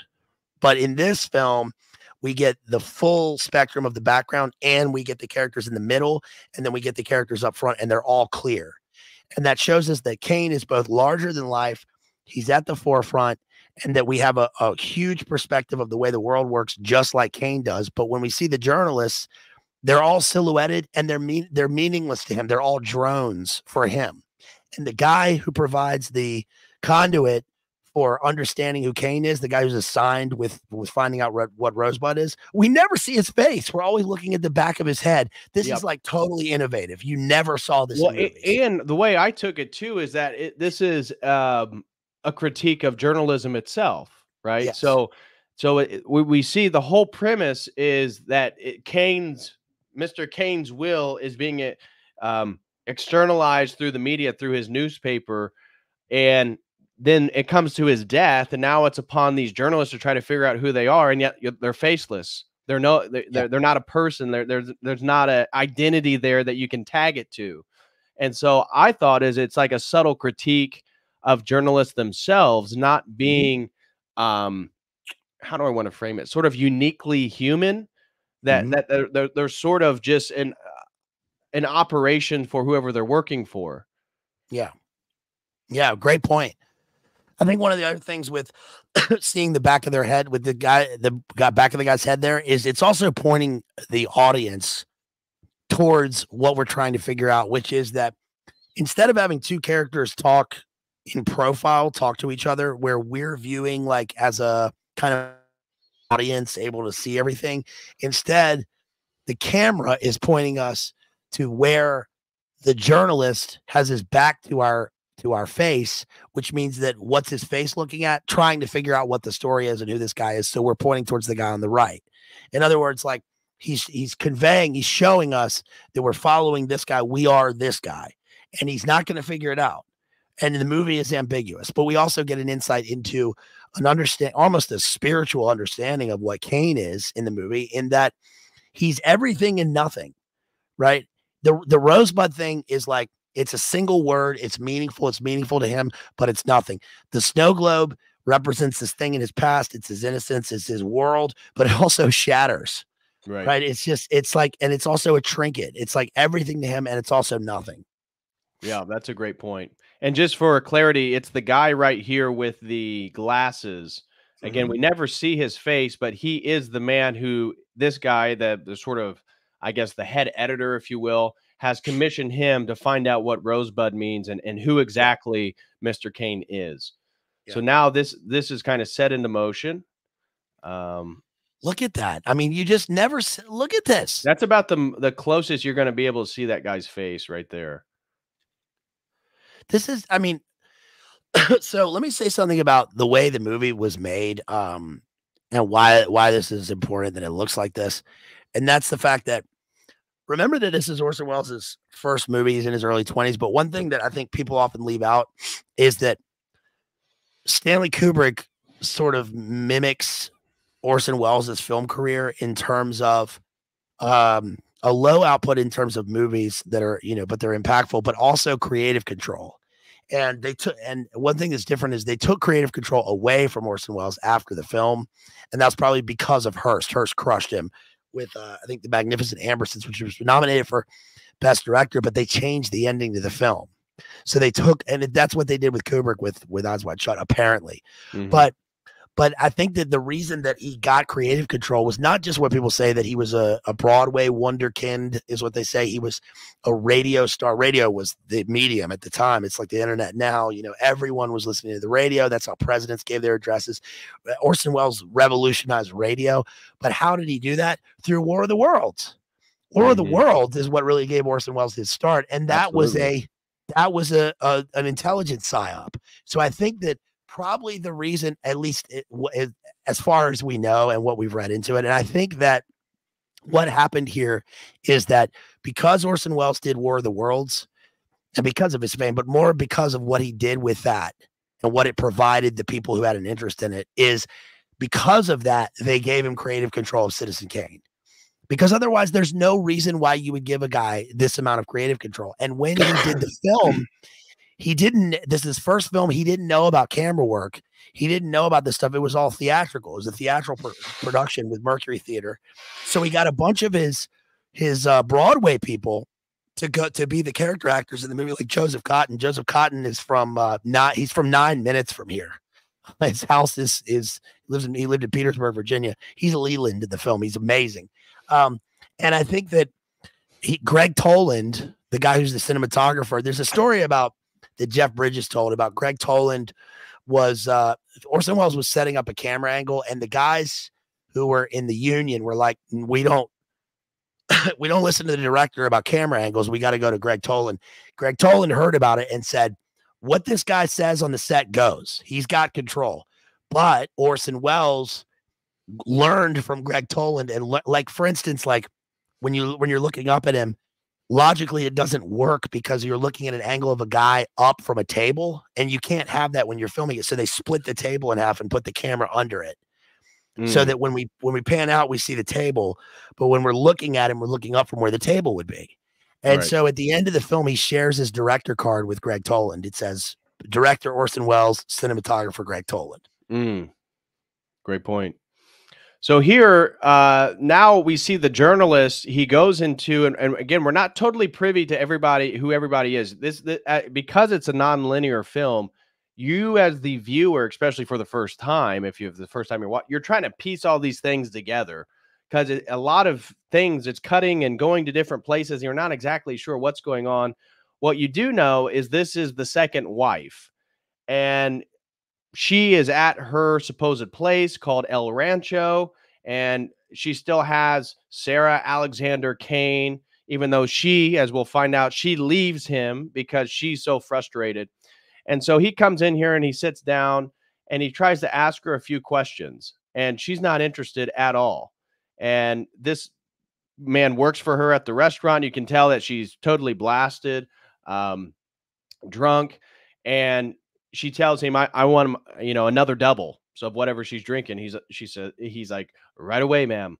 And the journalist, this is what we see the whole time, always the back of his head. He comes and sits down, and she starts screaming, go away. I don't want to talk to you. And she has no interest in talking to him about who Mr. Kane is. And you can't tell, is she upset because he died? Is she a drunk? You're not really sure when you first watch this. You're kind of thinking, well, maybe she's upset that he's dead. But then you've seen all these things. You're like, well, he doesn't seem like a very nice guy. But she won't talk to him. And so this kind of scene ends by him going into this room to phone back to headquarters in New York and let him know, hey, I tried to talk to her. She's not interested at all. What do you want me to do next? And they basically said, okay, we'll go to his library and read his diary. Yeah. So right there, this scene right here, so this is why the movie's great. I mean, this one frame, we see the guy you were just talking about calling back. He's still in the shadows. He's still in shadows. He's in darkness. We see that he's in a phone booth, but we're looking, and it's a 3-walled phone booth, which we know is not a thing that they see in the world. They see a 4-walled, they see an actual phone booth, but we're looking here into both the phone booth and at her and at this guy in the middle in the frame of the window right there, which shows us that we're getting it. It conveys that we're breaking down walls here. We're trying to break down, but we only broken down one wall because we've met with this woman. Right. But she's still in the background. We see her barely above the table. She's drinking, and they go, does she want another drink? They're like, yeah, get her another highball. Yeah. So now the journalist, he's basically told, okay, well, go read the guy's diary. So now he's at Walter Parks Thatcher. Mr. Thatcher is the banker who takes Kane as the 5-year-old from his parents to take him to boarding school. That is Mr. Thatcher. And so now they're in apparently a bank, and Mr. Kane's diary is inside here. And so she's telling him, okay, you have, I think, 3 or 4 hours. Once it's 4 o'clock, you got to go. And by the way, there's no direct quoting from the diary, which is crazy because it's like, okay, well, why not just pull the parts you want him to read, first of all? And second of all, we're framed by Yakin and Boaz right there in the mausoleum of the, because when I'm watching it, I'm like, why do they keep this guy's memoir in the mausoleum, right? But it's almost like a fascist architectural bank or something, like all stone walls and huge. We only see them with the light from above. It's total darkness. And we've got a long table here like Kane would sit at. And then the guard is going to be standing over there at the end of the wall watching this guy read. I mean, Kane is, everything about all these characters are locked down, right? Right. And this lady right here, this lady, she looks like she was in From Russia with Love. Like she's, you know, she's like buttoned up. She takes no guff from this No, journalist. she She's like a doesn't. journalist. She's like a journalist. Make sure you only quote the lines, right? And this guy's like, okay, don't worry. Yeah. So then he begins to read the diary, and now again it begins to flash back to previous things in his life. As he's reading it, you sort of have a glimpse through again this unique cinematography at the time. So I first encountered, and then it goes in 1871, and now we see this transition, which I thought was again beautiful transitions in this film for the time period. Oh, Until yeah. you start seeing snow falling. Mhm. Come on, it just started lagging again. And here we see the 5-year-old Charles Foster Kane out here building a beautiful snowman. He has a sled, which again says Rosebud on it. This is potentially his alcoholic father, his mother, Yeah, and this is Mr. Thatcher.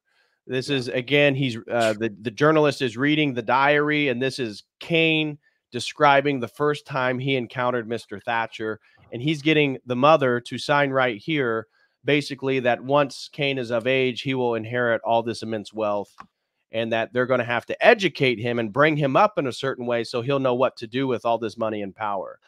Yeah, this is like the Carnegie Endowment visiting Obama's mom, right? Here's what's going to happen. There's going to be a bunch of people chosen for this role in the future. And it's also weird. I'm sure people going down the schizo rabbit hole are like, look, it's Thatcher, right? They're predicting Margaret Thatcher as the overlord of the thing in this thing, you know, and a Thatcher is, we got a thatched roof. The guy's providing a roof over his head, but it's also one who digs ditches, right? So we get a total dichotomy within and this looks like a Dickensian. It's supposed to look like, you know, yes, we have the dad with the unkempt hair or whatever in the background. The mother looks like the buttoned up banker woman or whatever in the previous scene. She's kind of severe and strict looking. We have the weird angle of the porch right here. There's a snowman in the background. The kid's looking up at the Dickensian top hatted fellow who's about to give him his future. It's Great Expectations in a way, I suppose. Right. No, I thought that was a great point, though, about the meaning of Thatcher, because all this wealth does both provide him shelter, but also is the digging of his own grave, right? Life actually becomes worse for him. That's the thing. As he grows older, life actually becomes worse for Mr. Kane. And so here he's being introduced to Mr. Thatcher, and he's not really having it, not really interested. And now his mother's telling him, you know, Charlie, you're going to have to go with Mr. Thatcher. You're going to go on a train ride, and we'll catch up with you later. Although she knows that she'll never see him again. Yeah. And she makes a point that she'd rather him go on have this new future with Mr. Thatcher than potentially his abusive alcoholic father. And the boy doesn't want to go, and he's not interested. And so this is where he will use the Rosebud sled, this childhood memory of sledding probably down hills with his mother, and he will push Mr. Thatcher over with it. And so now we see the snow covering the Rosebud. Oh, there it is. Which is a great foreshadowing of what happens in the movie. He constantly tries to subvert Thatcher later in his life. He hates him. We don't know what we don't. It's crazy. The movie is so complex to me because it's hard to know whether the mother is good or bad. I don't know how to. She wants the best for her son. It seems she wants to get him out of Colorado. She wants him to be somebody in the world, but she also is going to takes away her love of her son, right? She's willing to sort of sacrifice her love for her son, but also she's sacrificing her love, you know? So it's hard to come to terms with what she's doing here. Maybe her motivation is simply that, you know, the bank's going to manage the money, or maybe the motivation is that, you know, and she'll get money out of this, or maybe the motivation is to get him away from this, you know, creepy looking dad or something. I don't, it's hard to kind of come to terms with this, but it certainly is reminiscent of Pip being sent to Miss Havisham in Great Expectations. I'm sure Wells was a literary and artistic genius. I mean, literally. And he had a great encyclopedic knowledge, especially of classic literature. So I'm sure that played a part in this. Right. So now we see that the young boy is off. He is now with again, and this is him he's given a new sled, right? But it shows he kind of dismisses it. He's not interested, and kind of highlighting that he's still yearning. There's Mr. Thatcher again. He's in this massive mansion. The little Look boy's at him. being given all the Christmas gifts he could ever want. You still kind of see that he's unhappy. He's not fully content. And now we see an older version of Mr. Thatcher. So we're looking up at him and he looks monstrous, like looking up at this monolithic guy. And then we see him on the same level right there. Oops. Let me see if I can. There we go. Yeah. Look at him. I mean, that's terrifying. Right. Towering over the little boy. Yeah. Juxtaposed against a Christmas tree, especially. And so look, and you have all these people, and none of them are his family. None of them actually know who he is, but they know who he's going to be because all the wealth that he's getting ready to inherit. Yeah. And so again, so lonely, lonely. And you think, you almost feel bad for Mr. Kane because he never had the opportunity, as we talked about earlier, to know what love is. He was taken away from his mother at such a young age, and he was surrounded by all these people that are nice, kind, and friendly with him because they know of what he has, not of who he is. But that's also why he fails to fully develop as an individual and have a sort of core principles within himself. And this also, I'm sorry, go ahead. No, I was just going to say, and when he does find love, like his first wife, who clearly did love him, and she bore him a son, he destroys it. He voluntarily destroys the whole thing. It's also bookended by a character at the end of the film. We're looking at Thatcher, who looks a lot like the butler that he has at the end of the one who witnessed him say Rosebud. And what you notice about the end of the film is that he's got this guy who's constantly around him. He's there by his deathbed. And when they ask him about it, he's like, I don't know. You guys have an extra $25 or whatever. Like, this guy he works in the most opulent wealth in the world, but he has nothing because Kane doesn't give him anything. Right. And so everyone around him is interested in what he's going to be and what he has. But like you said, there's no substance to it. It's just, we're going to put you in this thing and you're going to dominate. But because of the lack of any kind of anything metaphysical, any love, we don't see anything.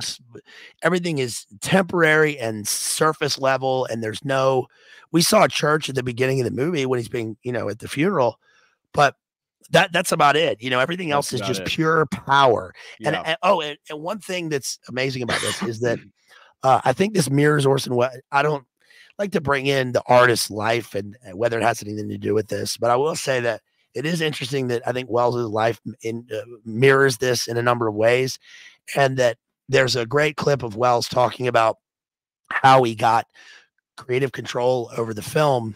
And he said that he was working on Broadway. They offered him to go to Hollywood. He didn't want to go to Hollywood, which made them want him even more. But he said he wasn't interested in money. He was interested in one thing, authority, which is, he chooses his words so well that he wants, it's not power. He wants authority to make the film. And in this, it's not just power. He wants people to listen to, he wants to be authoritative. He wants to be the tastemaker, right? He wants to determine the way people think. Right.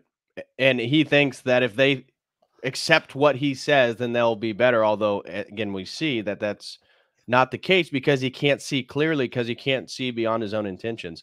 Yeah. This letter right here is, now we get a response. This is Mr. Thatcher and Mr. Bernstein.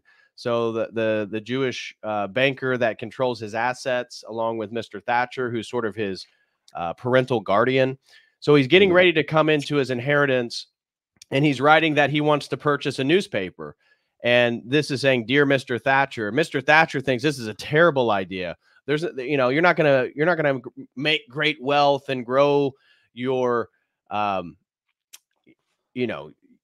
your riches through a newspaper industry. So he's like, I can't believe that he's sending all this stuff. And this is the handwritten. And I think at this point, Mr. Kane is in Europe of I forget which cities, in all these different cities.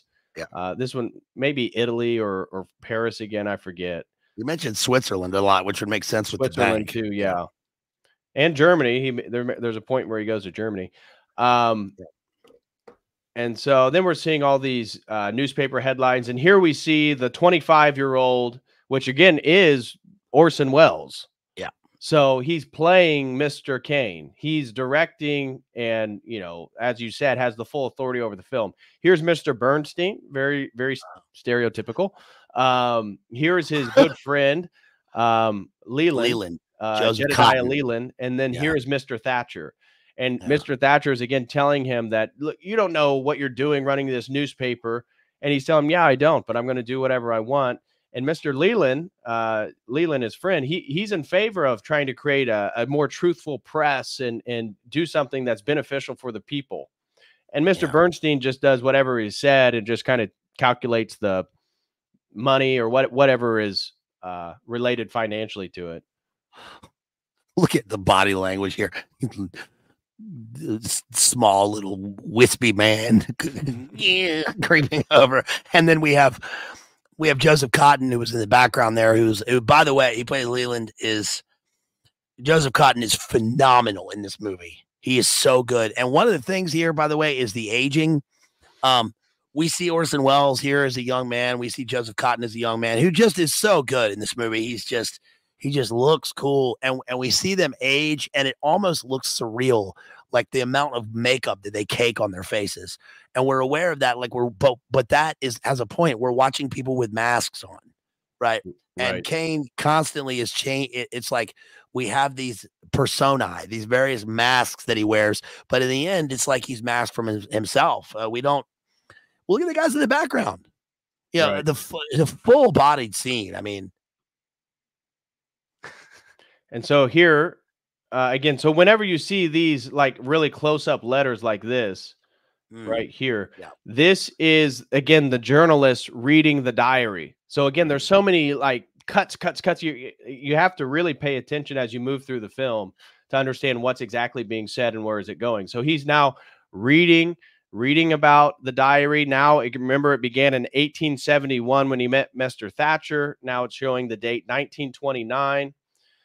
And we see, again, Mr. Thatcher over here. And we see Mr. Kane right here. Now you can tell they're in New York City. And he's talking about which newspaper he's going to buy, which is going to be the New York Daily Enquirer. And you can see this little mustache as he grows older. And I was actually impressed by the believability of the aging of Mr. Kane. Yes. In 1941, the makeup is actually pretty darn good. Like, it's the wrinkles, the face, everything, the hair. And Wells did his own makeup in the film. I mean, he sits in front of the mirror as if he's backstage at Broadway. That's the thing. Laurence Olivier did that. I mean, seriously? Yeah, I think so. And also Natasha in the chat says, I would be insulted if somebody wrote me a handwritten letter and it looked like this. Well, I mean, you should see my handwriting, because this is how I hold my pen, and I write in just crayon like Tupac. I write in crayon like this.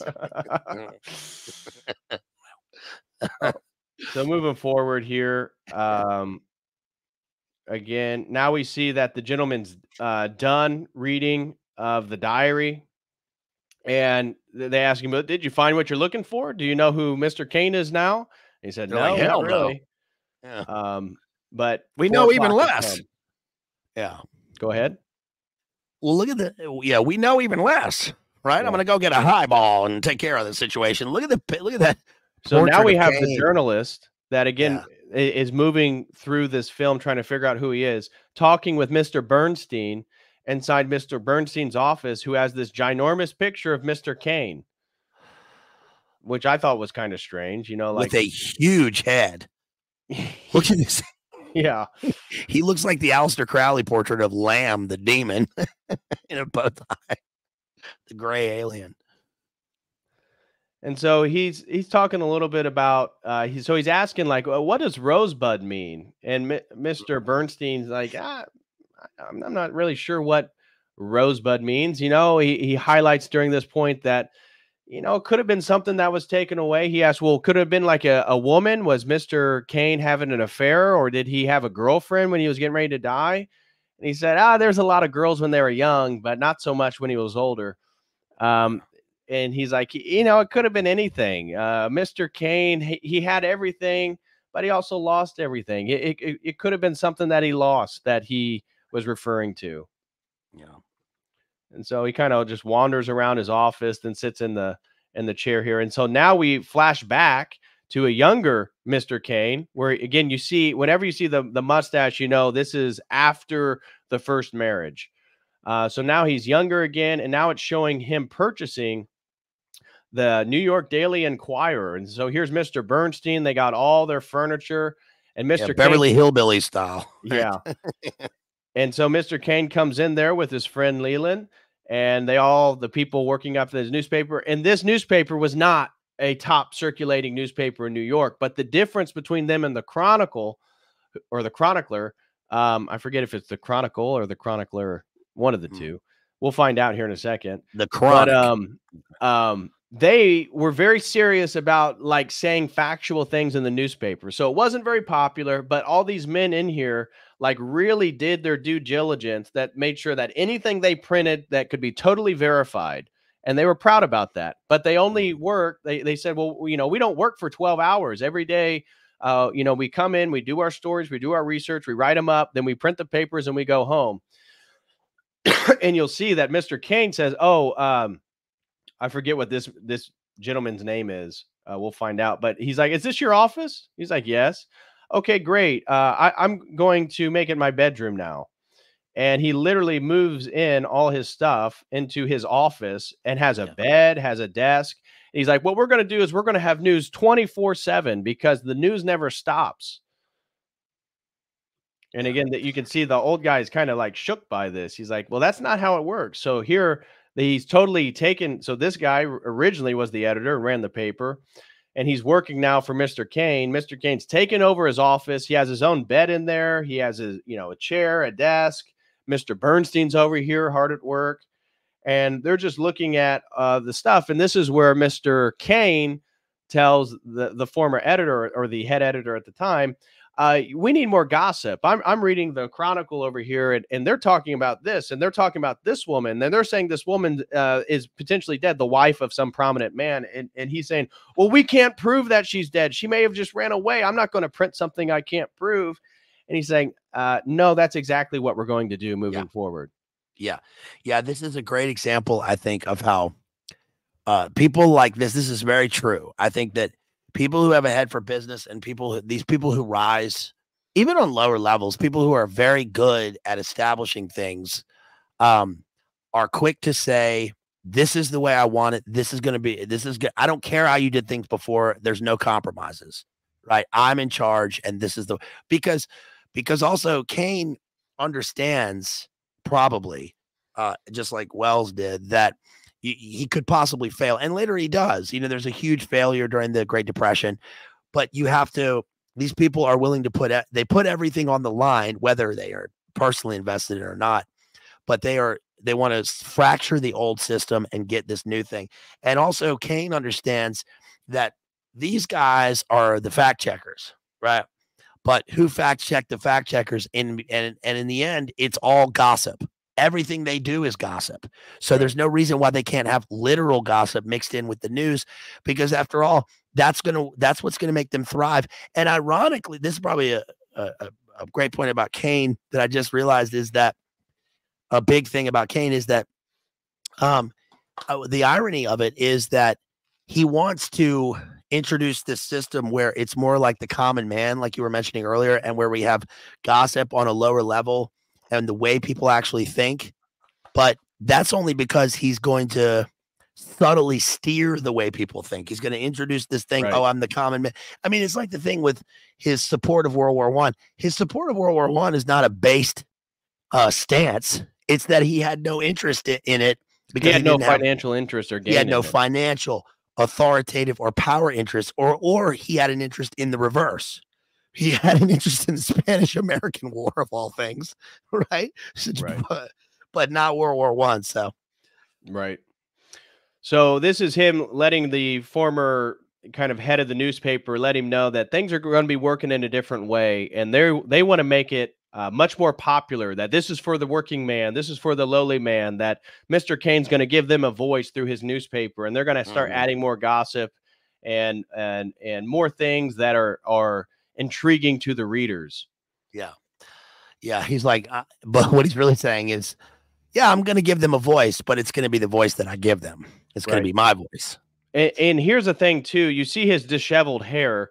What's kind of made emphatic through these next few scenes is that Mr. Kane is working these people ragged. So while he's sitting in the office with his friend Leland and Mr. Bernstein, and they're making up all the decisions of what's going to be printed, like at one point, I think here in the next few scenes, we see the guy that's actually printing the newspapers. And in one evening, because Mr. Kane can't decide how he wants to word something, or he wants to add something here or take something out, they print the entire newspapers for the next day 4 times. Yeah. And you see again, look, his disheveled hair is highlighting that this is late at night. The lights are on. He said, no, you know, we work during the day and then we go home to our families. But now that Mr. Kane's taken over, he's forcing them to be there late at night. He's changing the way they operate, and he's making these people work hours that they would just traditionally never worked. Yeah, we got to fulfill the orders, huh? Back to work, huh? We got to fulfill the orders, right? He lives in his business, right? Literally lives in his business. And the former editor is like, this is not the way it should be. He's going home for the night. And so again, they're just kind of talking about, again, this stuff. Oh, and this is the Declaration of Principles right here. Yeah. So this is the principles in which Mr. Kane's going to operate this new newspaper on. So you have Mr. Bernstein, and then you have Leland, and Leland's very supportive. He thinks this is a great idea, you know, having a voice for the working man, making it a more truthful newspaper. The most truthful newspaper in America was the goal. And he writes all this stuff down. And this is where he tells you'll see a worker come in here. Here he is right here. So you see he's covered in black ink. It's late at night. And he's telling him, oh, by the way, you're going to have to reprint the newspapers again, because I want you to add this Declaration of Principles on the front page for tomorrow. Oh, you've already printed them 4 times? Okay, well, you're going to have to do it one more time. Also, you notice that when Kane puts down the Declaration of Principles, his face is in shadow. I'm laying everything on the line, but I'm totally look at his face. That's we can see Leland. Point. I did not pick that up. That's a great Leland. Point. Yeah, Leland is earnest right there. Leland looks honest right there, right? And the other guy, he's probably the only fully honest character in the whole movie. Yeah. And Kane is again wearing a mask of darkness. He's shadowing who he really is, but he's signing this paper. Right. And Mr. Leland said, oh, well, this is a profound moment. You know, you making a newspaper based on these principles, this is going to be as important as the Declaration of Independence or the U.S. Constitution. And he tells the guy right here, who is getting ready to go reprint them again for the 5th time, give me this original copy because I want to keep it. It's going to be important in the future. Again, life was so good when blue collar workers doing typesetting were wearing like full pinstripe shirts and suspenders. Right.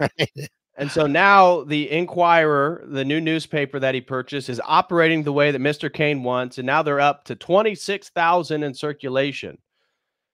And they're happy that, you know, it's happening. And then this is, the Chronicle.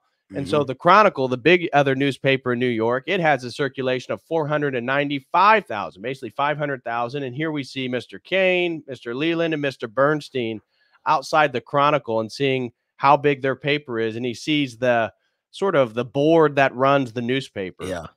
And Kane gets the wild idea that, you know what? And this is actually another great cinematography. So you're looking at this picture and it begins to zoom in on the photo, zoom in on the photo, right?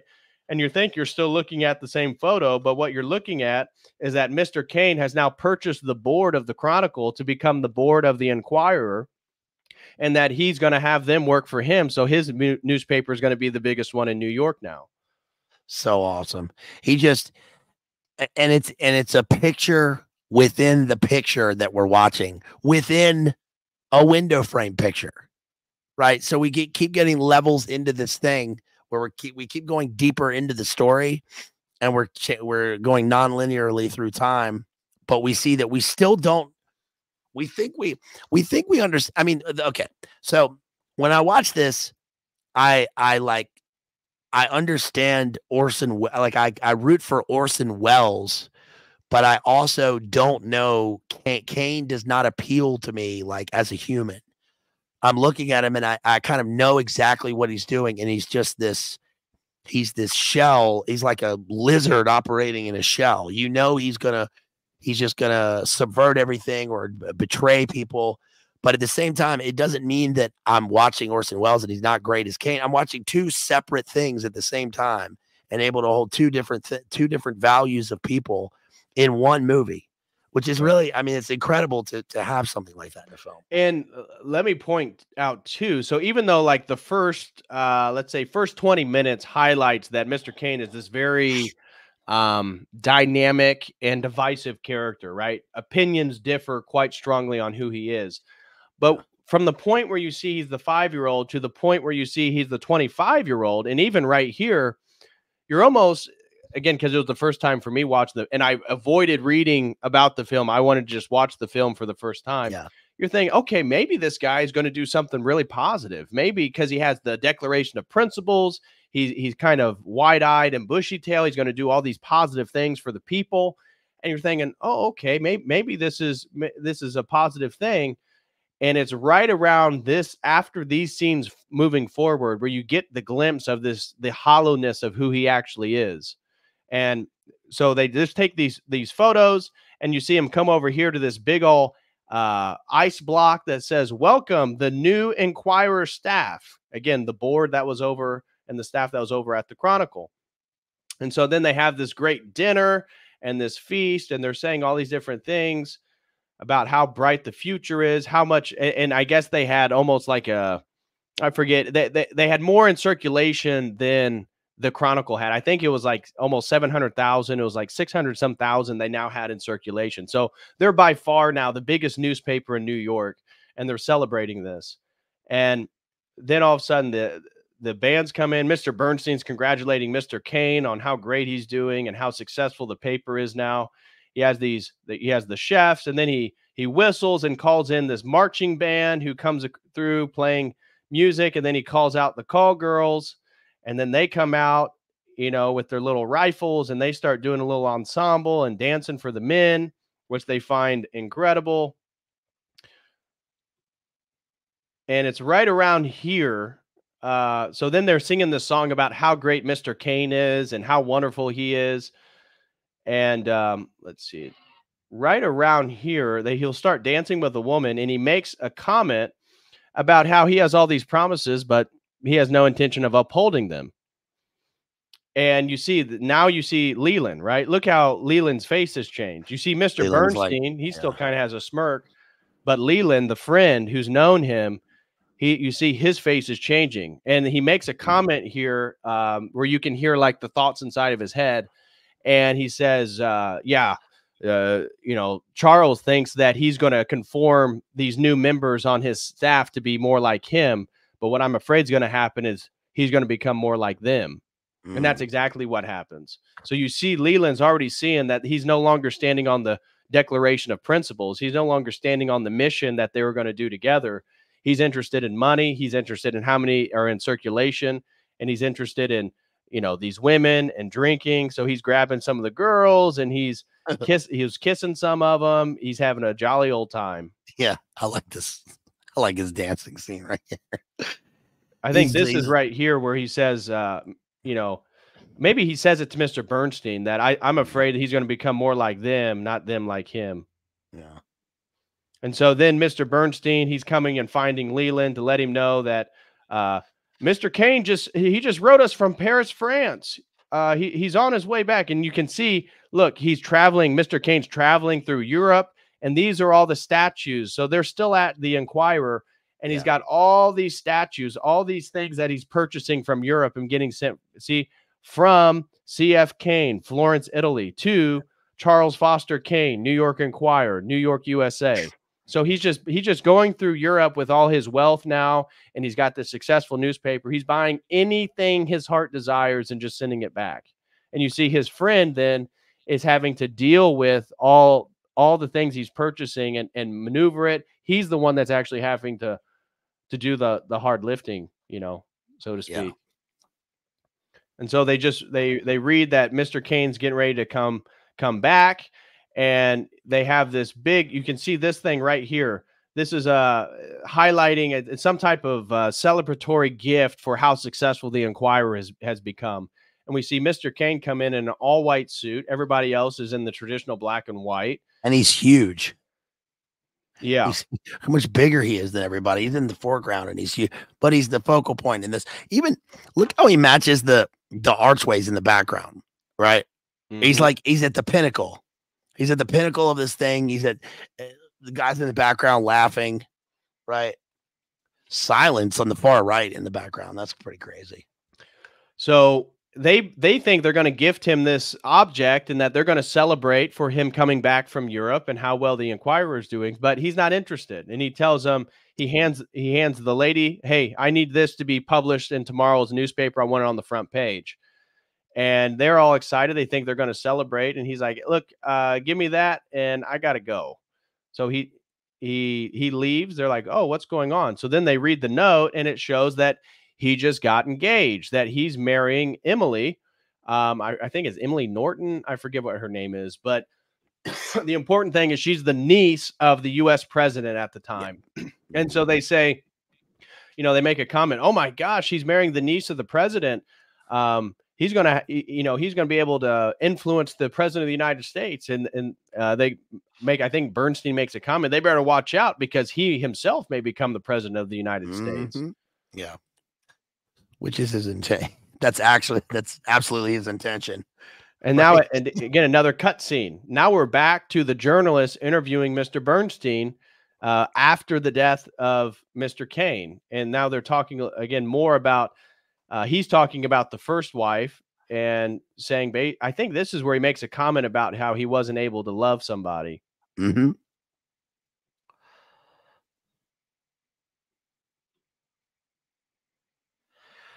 Oh, here we go. This is my favorite scene. Okay, so next one. So now the journalist cuts from Mr. Bernstein and goes and sees Leland.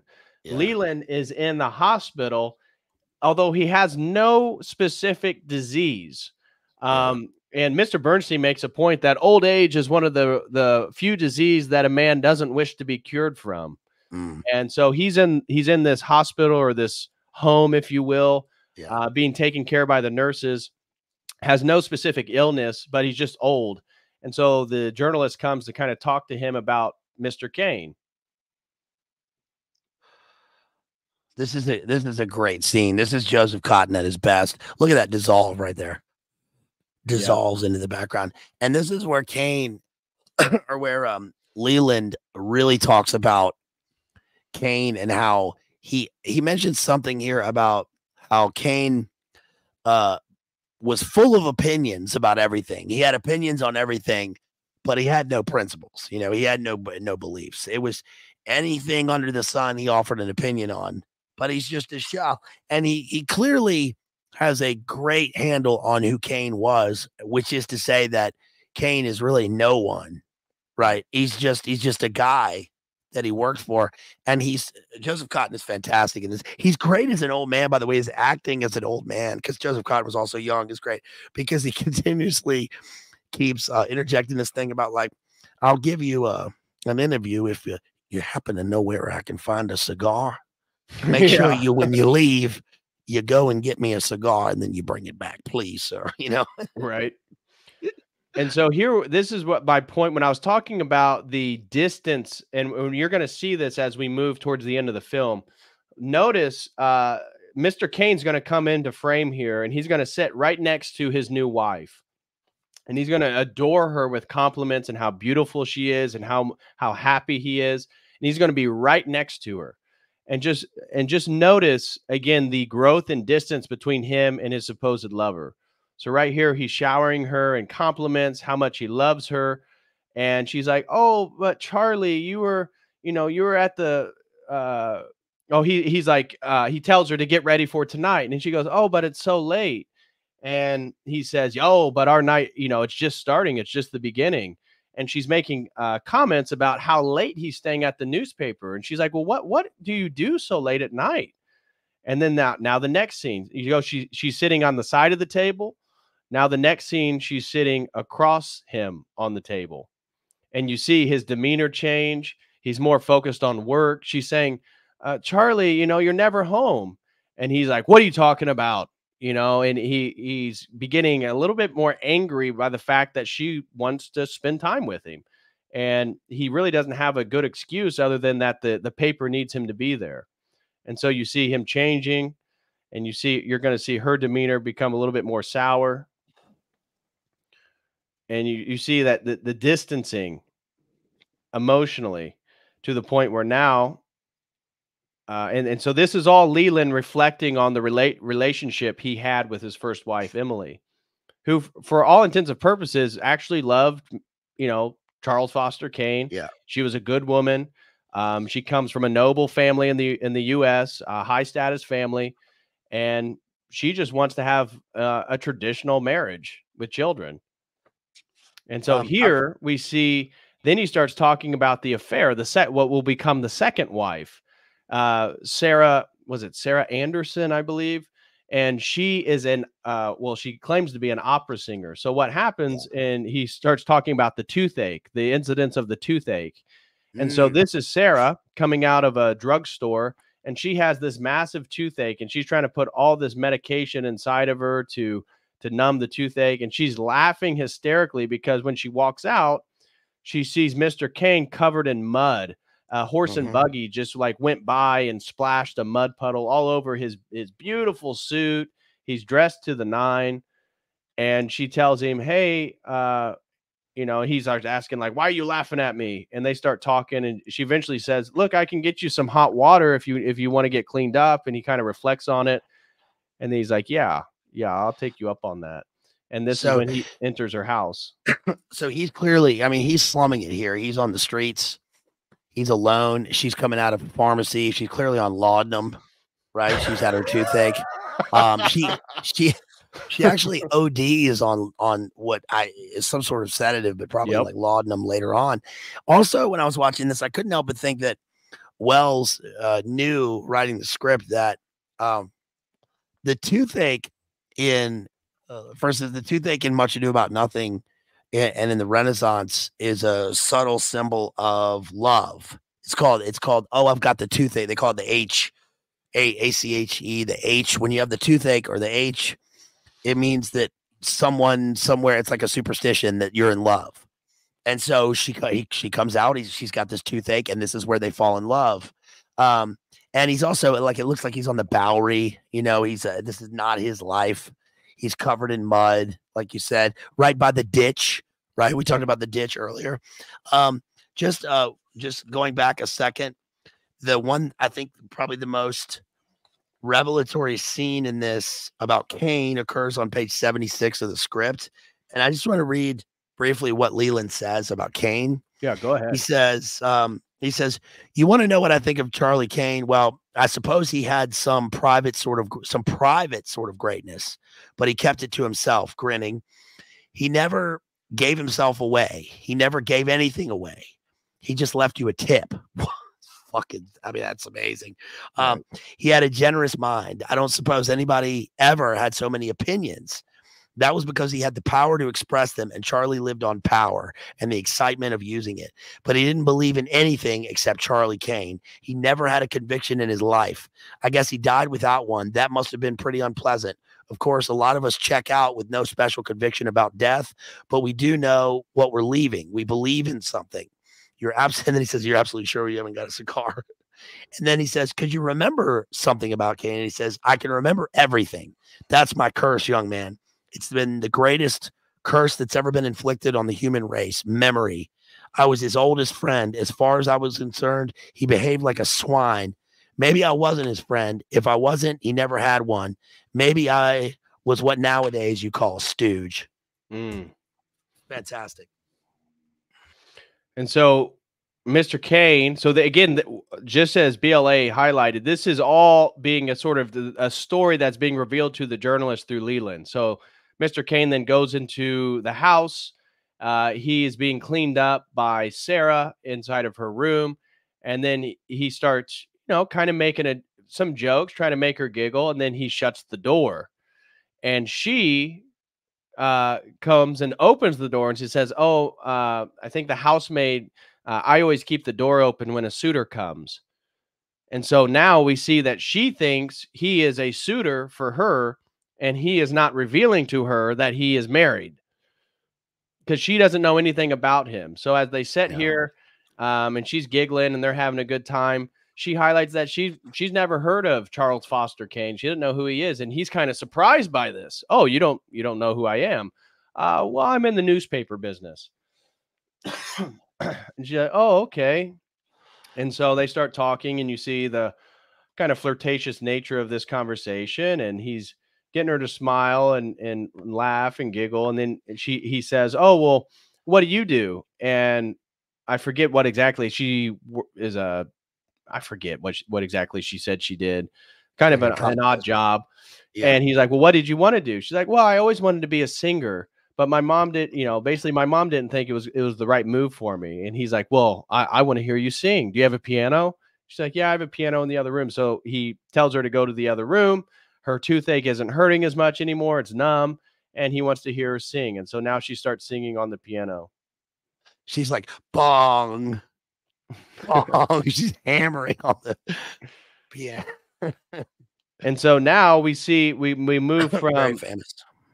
Yeah, we move from him inside the home with this other woman who helped him clean up after being covered in mud, to then Leland's out here campaigning for him. Leland, Kane for governor, Kane for governor. So his best friend's out here actually campaigning for him to be governor. And then it flashes forward to this speech, this monumental speech he's giving and telling the people of New York what he's going to do as soon as he's becomes governor. And we see it, out in the audience, his actual wife, Emily, with their now son, who looks just like he did when he was 5 years old. I assumed it may have been the same actor. Yeah, it might have been. Yeah. So you see the spitting image of Charles Kane and his young boy, and his son's admiring him, and he's so enthusiastic about his dad. And you see Emily kind of has a straight face, and we'll find out why. She knows something that other people don't. And so we see Leland is a little bit, yeah, he's a little bit kind of frustrated because during the speech, Mr. Kane literally says that as soon as he becomes governor, the first thing he's going to do is put his political opponent in prison. That's right. Lock her up. Yeah. And so he's gonna put Mr. Geddes in prison, and he's gonna rot for his crimes in jail. And he's having this incredible speech. I wish I could stop right when we see Jim. There it is. There it is. This is Mr. Geddes. So while he's literally telling this auditorium full of people that he's going to put this guy in jail as soon as he's governor, and apparently, according to the speech, it's like a sure thing that Charles Kane is going to be elected. Like because of his newspaper, he's got the full support of the people. And so he's hearing all this stuff. And then we see Mr. Kane kind of leaving. Everybody's congratulating him. He's holding his son. His son's so excited about his dad and tells him, "Oh, you did so good." And then his wife sends the son off in a car without him, Mr. Kane, or the wife, Emily. And he's a little confused by this. Why did you send, our son off? And she goes to get in the car herself. And so he walks over to try to, again, get more answers. Like, what's going on? And she says, "I'm going to like 185 and the address of that where Sarah lives." And you see his face again. I think this is where she says it. His face kind of drops. And she says, "You can either come with me or you can stay here." And he's like, "I'm going to go with you." Yeah. And so she then goes to 185, whatever the address is. And she, you can already tell the wife doesn't know what she's going to expect. But this letter, what you find out is that Mr. Geddes had Sarah write a letter basically telling Emily that something bad is going to happen to you and your child and Mr. Kane if he doesn't drop out of the governor race. Yeah. And when the door opens, of course, the housemaid knows Mr. Kane by name. So now the wife knows, "Oh, you've been here before." And then she walks up the stairs and Sarah goes, "Oh, Mr. Kane." And she starts running after him because she doesn't know he's married. And now the wife knows that, oh, he's having an affair with this woman. And here's Mr. Geddes in the doorway, who put Sarah up to send this letter to Emily so that now everybody knows what's going on. And Caught him lacking.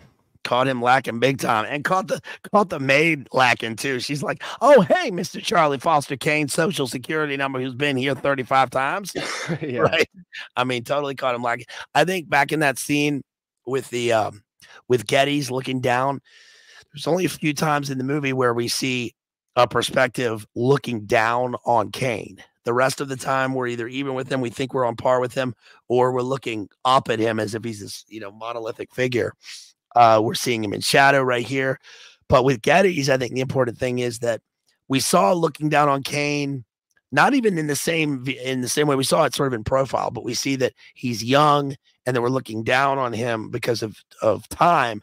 But in that scene, in the last scene where he's doing the political speech, we see that there are people who are above Kane, right? It's not just him. It's not just him at the top. He's not at the peak of the pyramid yet. He's going to experience a fall because the way that Geddes is looking down on him in that auditorium, it's like otherworldly. He's like looking down on a different world. Kane is minuscule, and that there's somebody above him who's going to control his fate. He's been caught lacking, and he's going to be compromised here. The guy literally threatens his life, her life. Right. Right.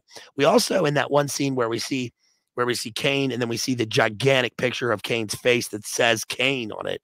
One thing that the way they achieved that was this is Broadway. They have people on the stage, and then we see this massive audience all in darkness, and it looks like they're moving. And they did that by having a still picture of people and then pinpricking it and having lights moving in the background. So it looks like the people are moving. There's not really any people there.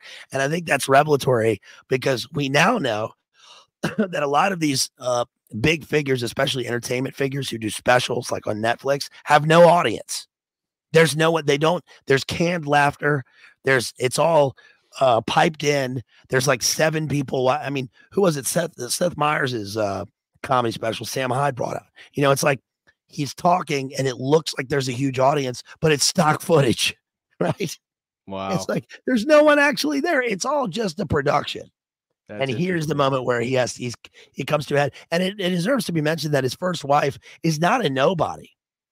She's the niece of the president. So she is in the world of information. Not that she's an intelligence or anything. I'm saying she's in that. But she comes from the elites. She does. She comes from the elites, and she knows what this means. Right. Kane is also in this world, and so is Geddes. But these people are constantly feeding on one another, right? Right. And so, and just look at who's consoling who, right? So they come into this room, and Sarah is now kind of figuring out that he's married, yet she's still so enamored by Mr. Kane. She's over there grabbing him, telling him, "Oh, I'm so sorry. We'll figure it out. He made me do it. He made me do it. He threatened me." And what he says is, your little boy looks really high up to you. Do you think you want this in the newspaper? And so he literally says that Mr. Geddes to Mr. Kane, "Hey, I'm going to publish the fact that you cheated on your wife and that you've been having an affair unless you drop out of the race." And this is when Mr. Kane's given the ultimatum: either keep your family intact, a woman who actually loves you, the wife of your son, the mother of your son.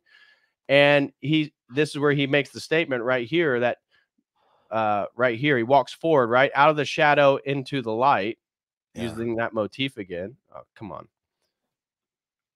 So he walks out of the shadow into the light. And this is where he says, he makes the comment that, "Do you want your son to see this in the family newspaper and look down on his father?" And he says, "Nobody's going to make a decision about Charles Foster Kane except Charles Foster Kane." And basically tells him that, yeah, go ahead and print it. And so the wife leaves.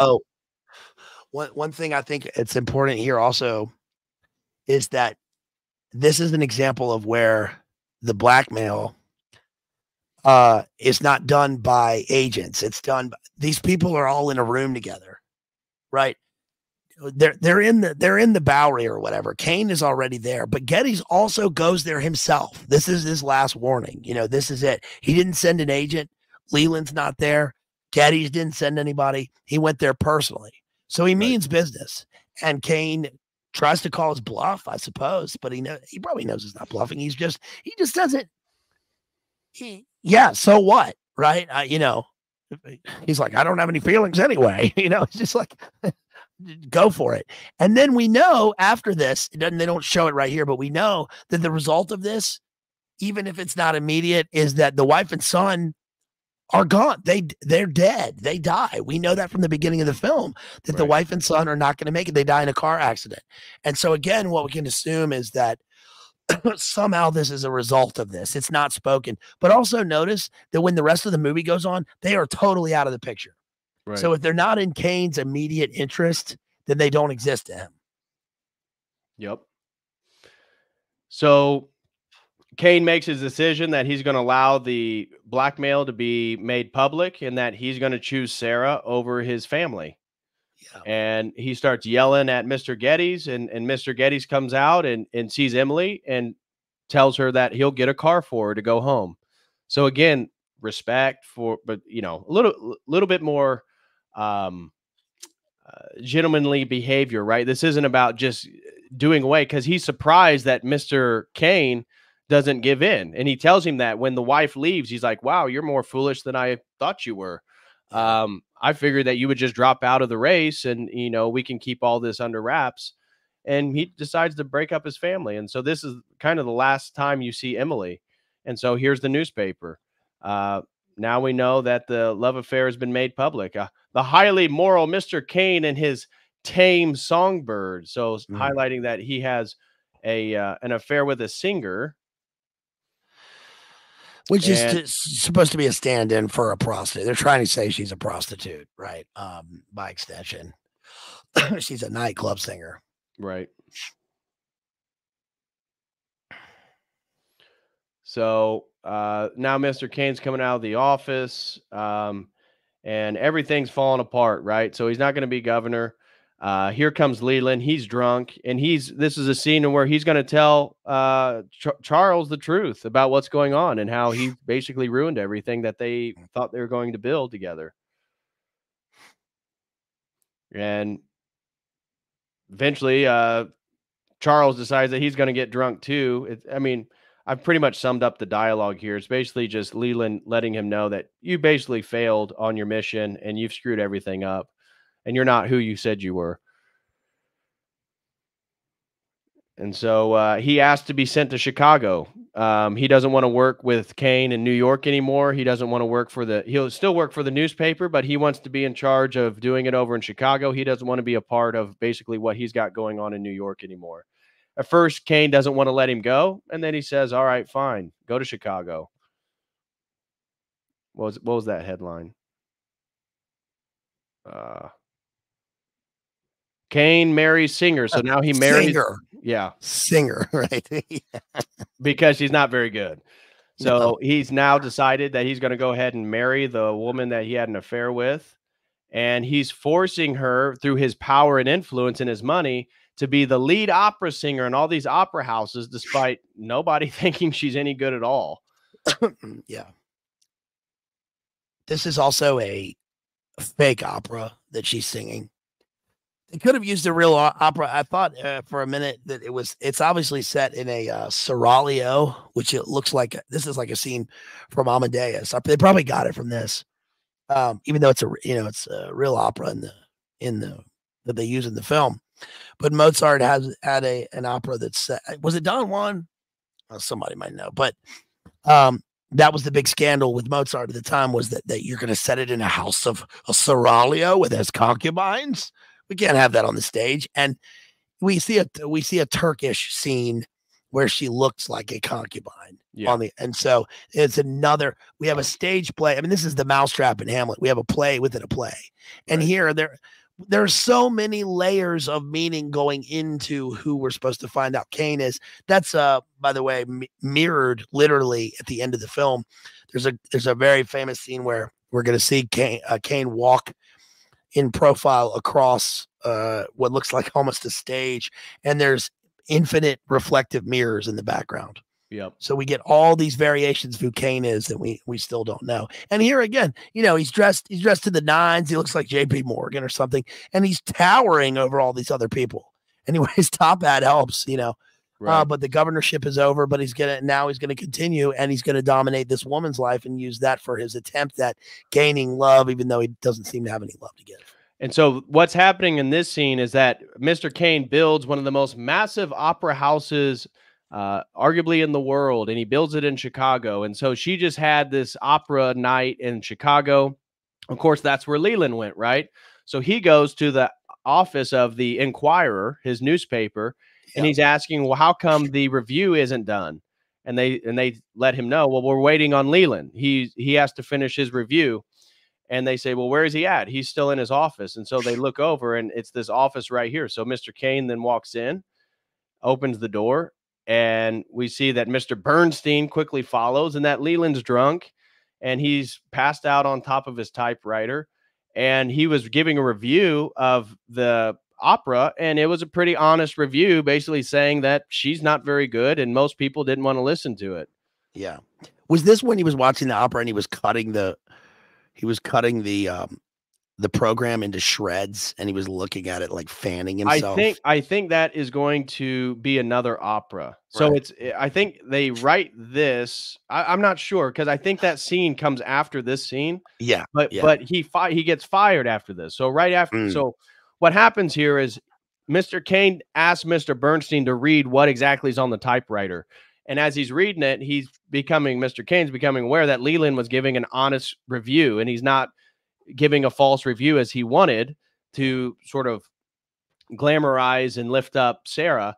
So Bernstein reads it to him, and then Mr. Kane is a little frustrated, and then he rips the paper out, and he decides, you know what? I'm going to finish his review. And so he's going to write a bad wife as Leland, and then he fires Leland. So his best friend, his longest friend in the entire movie. So Leland wakes up, realizes his paper's gone, sees Mr. Bernstein, and Mr. Bernstein tells Leland that actually Mr. Kane's getting ready to finish your little article. Yeah, he finishes the tweet himself. Bad opera, worst thing I've ever seen, total trash. Yeah, and that's basically what he does here. So Kane finishes the review and tells him that he's fired and gives him $25,000, sends him $25,000. And this is Leland basically saying that was about the last time I talked to him. Yeah, $25,000 with inflation. He sends them $250 million, right? Basically. Yeah, $25,000 at that point was a lot of money. Holy, it's a lot of money right now. Hey, by the way, like and share, you guys. We're simulcasting here, which thanks to DPH, I learned how to do because I'm a total slow boy with this. So I got to thank him for that. I really appreciate it. And please make sure that you support both of us. You can like and share the streams. You can add your comments later. You can email me, madmaximalism2x's@gmail.com. Hit us up with super chats, Dono, Streamlabs for DPH right here. All my links are in the video description. Please tell us what you think, and we really appreciate everybody being here. Yeah, guys, we'd really appreciate the support. If you've enjoyed this review, I will read all the super chats. We're almost finished through the entire movie here. So once we get finished with the full review, we'll address any super chats. So feel free. You can send them over here on Streamlabs, Dono Chat, or YouTube, or gifts and memberships, and reach BLA. His links are in his video description, and we'll read all the super chats addressed to us once we're done. Okay, so now he's kind of done with his story, and he's given his full view of who Mr. Kane is. And so we see El Rancho back at Susan Alexander Kane, that's restaurant, right? That's where she met the journalist, but she didn't want to talk. And now she's actually talking to the journalist about who he is. So it must have been days later. And now she's kind of opening up that, he was not very loving. So here she's trying to get opera lessons. Mr. Kane has hired this, I assume he's from Europe. He has an accent. So he's an incredible opera coach or singer of some sort, and he's being hired to instruct her, and he's getting frustrated because she's just not good. Like he can't get her to sing the opera the way that it's supposed to be sung. And then Mr. Kane comes in, and he is he tells him, basically he says that she's no good. And he said, I didn't hire you to give a critique. I hired you to teach her how to sing. Yeah. And he's like, all right. So we go back to another performance that she's getting ready to have. And here we is go. Leland at that performance, ripping up the entire little pamphlet program. Yeah. Yeah, the program. So he's bored to tears. You see people falling asleep. People's faces are cringing while she's singing. She can't hit any of the notes. You see the singer or the tutor, the teacher down here. He's like so frustrated. It's not going the way it's supposed to go. Leland's more amused with the pamphlet, and Mr. Kane begins to, so that it's over and everybody starts applauding, but nobody's asking for an encore. Nobody's going up and like really showering her in praise. And he, brava, bellissima. There's nothing. And he doesn't clap, by the way, when it's over. He doesn't clap when the other people clap. But while they start to stop clapping, you see his face. He's pissed. He's mad. Yeah. He realizes that this, you can't fake the lack of talent. And so he just starts clapping loudly and loudly and loudly. And he stands up. And he's the only person in the theater clapping and sort of giving her an encore praise. Yeah. So Jed Leland's stage views is we go into a long storyline here, which doesn't. It's funny because it seems like it gets away from what we were going through, and in the rest of the film, we're going through Kane's various like story arcs. It is almost like it seems like a side quest, but he becomes the part. The thing is that kind of like Scorsese's Aviator, about Howard Hughes. It's like these guys become obsessed with their thing. And this mirrors Howard Hughes. Howard Hughes, by the way, went to Vegas one time. And he saw that Kirk Kerkorian owned the most famous, and most profitable hotel in Vegas. So Howard Hughes stayed there for 10 years. He just lived on the top floor of the hotel. He bought the whole hotel, and he ended up buying all the casinos in Vegas. So he just became obsessed with this thing. He did the same thing with airplanes. He did the same thing with cinema. They just become obsessed with this stuff. And this is what Kane is obsessed with. And the reason that this is compulsive, one of Orson Welles' other films was Compulsion. The reason this is compulsive is because a regular human being knows that she's no good. This is not her talent, right? But she's like his little songbird in a gilded cage, and he's going to control her. It goes from fostering Charles Foster Kane, the thing that she loves, and he's doing good, he's trying to help her, to becoming compulsive where she doesn't want to do it anymore. Even though she started off loving it, she's no good, and she just gets negative attention. And then it becomes like she's a magnet for all of the negative attention and hate, so that it deflects from Kane himself, right? Which is probably a subconscious reason he's doing all this stuff. It's like he doesn't have to be the object anymore. It's all on her, until she eventually tries to unalive herself as a result of it. Right. And that's sort of his breaking point with it. So now she's reading the review of Leland, which was really written by Kane, and she's all distraught. She can't believe that Jed Leland would write such a terrible review of her opera, and she's humiliated. She doesn't want to sing anymore, and she has no idea that it was her husband that actually finished it and wrote it. And this is a letter that came in from Leland. And what it is, it's an envelope of the Declaration of Principles that he wanted to keep. And so he sent it back to Mr. Kane, of which he opens it up and sees what they are. And he just rips it apart. You can see the principles right there. And he rips it apart. He's annoyed that Leland would even send that to him. And she's like, oh, so you fired Leland. Why did you send him $25,000 after writing such a terrible review? And he basically gets frustrated with her, saying that she's not going to sing again, and tells her, you are going to sing, right? So his shadow, look at this, his shadow casts over her. You can only see a little bit of glimmer in her eyes. Yeah. That's it. And so you can tell she's terrified of him, and she's going to go ahead and sing. And this is where she kind of goes from New York to Chicago to St. Louis, all these different places. And nobody really likes her stuff, even though she's getting all these positive reviews from the Enquirer because he owns the paper. And then she tries to kill herself. She overdoses with something here. We're not exactly sure. It's got to be laudanum with that spoon right there, mixing into that glass. Could be. Very well could be. Not that I'm the laudanum expert here, folks, Yeah. but no, she's drinking that lean. Yeah. So he finds out that she's breathing, but she's unconscious, and calls for the doctor. The doctor comes, fixes her all up, tells Kane that she'll be fine in a couple days or so. And Kane doesn't leave her side. So you're thinking, man, maybe he really loves her, but it's really not love. He doesn't want to be made a fool by her not continuing to sing. And look at her face right there, man. Like, I think she's, I mean, that's fantastic. Like, look at her. She looks like Judy Garland in her latter years later, redundant, but in her latter years, completely ravaged by, drugs and alcohol.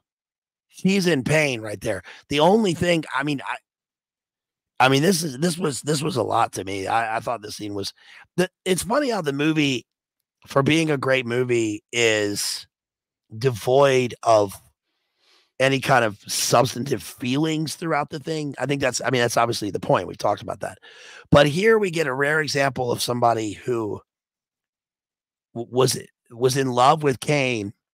When the wife showed up in the compromise scene, she didn't even know who the wife was. She didn't know who Kane was. She's just a person, right? And she's in this gilded cage, and she's willing to destroy herself in the thing that she loved because of what he's put her through. I think it's a complex scene. I mean, but look at her right there, man. Yeah. Everybody's bringing up laudanum. Somebody asked, I think it was moldy apple. What's laudanum? Or when laudanum was invented.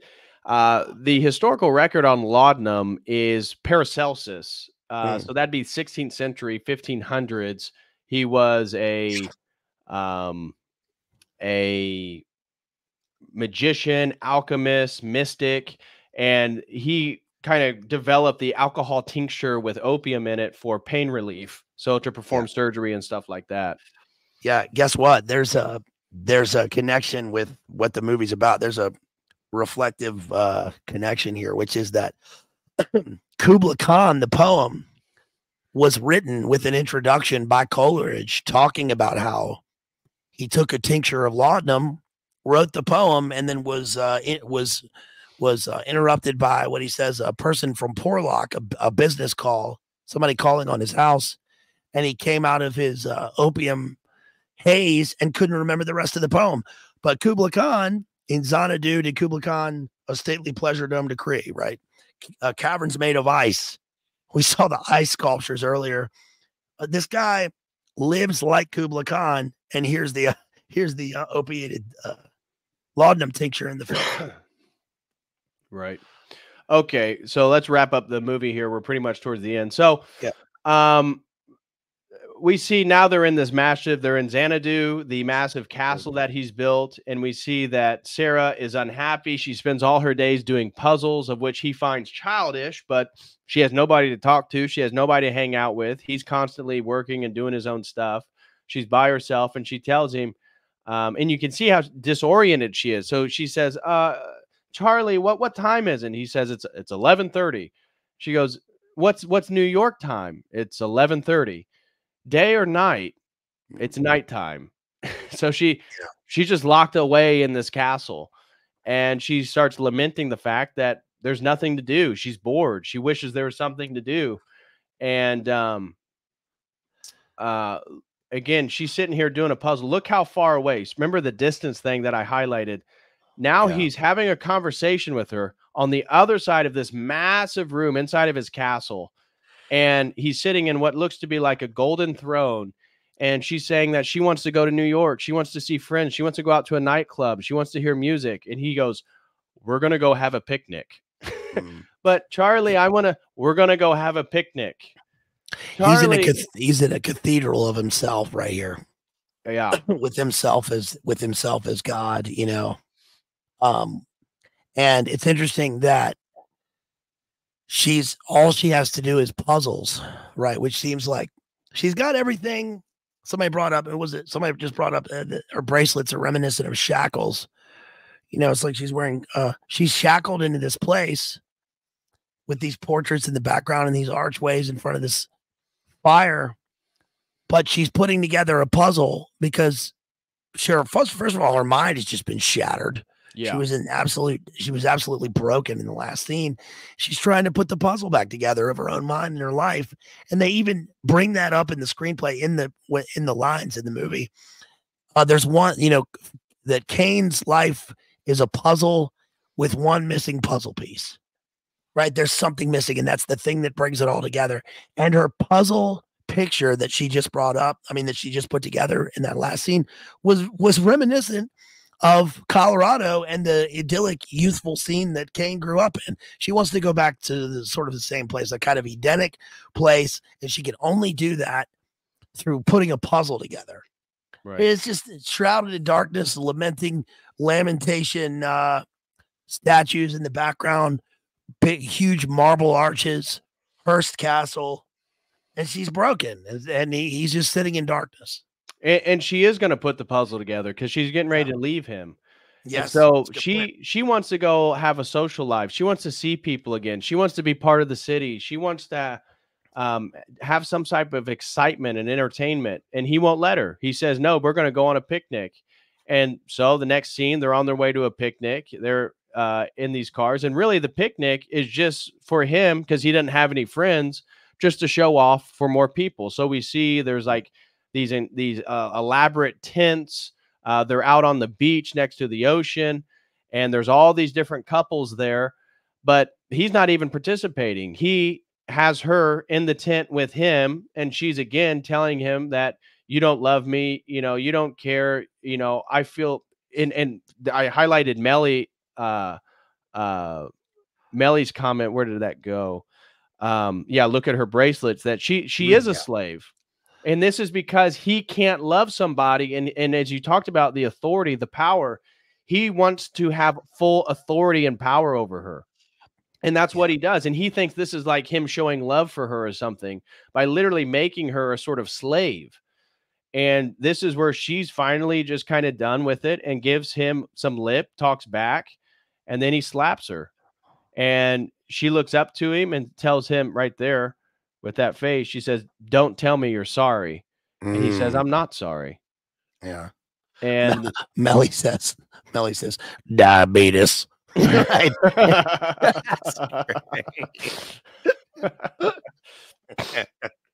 So now we're back at his castle, and he finds out, he's being told that Sarah has a driver that's getting ready to come pick her up, and she's packing all her bags. So he goes back to her room. She has her own little room, and she's got a doll of her own face right there. Yeah. Did you see that? Yep. Another porcelain doll. Oh, the snow globe, by the way, is in the background of the scene, as we're going to see. Yeah, it's the one thing in this room that he doesn't destroy. Mm-hmm. So she tells him that she's going to leave, and he's like, oh no, don't do this. Don't do this. I promise I'll change. I promise I'll stop, you know, forcing what I want on you and allow you to dictate what we're going to do. And then he says, his last comment is like, you can't do this to me. And she goes, I can't do this to you. It's all about you. Yeah. It's all about you. What about what you do to me? And he has no response. And she goes, well, I'm going to do this. And she leaves. And she leaves him. And this is essentially her putting the puzzle pieces back together. It's her reclaiming her identity. It's her reclaiming a sense of accurate perception of what's going on in the world and what you know, a relationship's supposed to be like. And so she leaves him, and he is distraught over this, and he starts destroying everything in the room except the snow globe. So he breaks his everything. home. Yeah. And then he sees the snow globe right there, and he walks out. And this was the butler, because we'll find out that the journalist right now is talking to this butler, and he's asking him about the times that he heard him say Rosebud. And he says when he stood in this doorway with that snow globe, the only words that Mr. Kane said was Rosebud. And then he puts the snow globe in his pocket and he walks out. And you see, and now the journalist is talking to the butler, and he's like, look at that guy's face.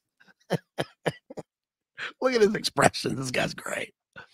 And so this is the end of the movie. You see, again, all the stuff Mr. Kane's collected in this massive Xanadu castle, but it means nothing. Nobody's there. Nobody cares about him. He has nobody to share it with. He's cut in everybody out of his life. And so this was the scene that you're talking about that's reflective of Indiana Jones. Yes. That you see all these crates, all these statues from all around the world. He's got the largest collection in the world, and he's dead. It's gone. That also, it's weird how it also looks like a miniature of a city right there. Looks like skyscrapers, like we're looking at New York or something. But it's all just kind of junk. You know, there's just, they have to go through the inventory, and there's so much stuff, it just ends up being junk.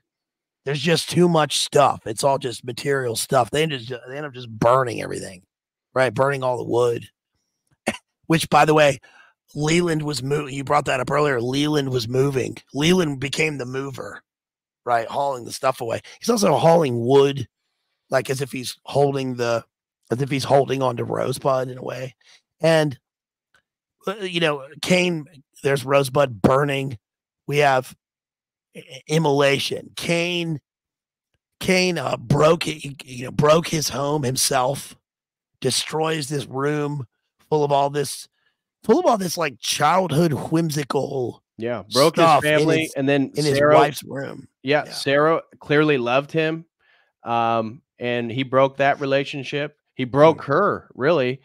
And that's where, again, it's so prophetic halfway through the movie when Leland says he can't complete anything. Everything in Mr. Kane's life is left uncompleted.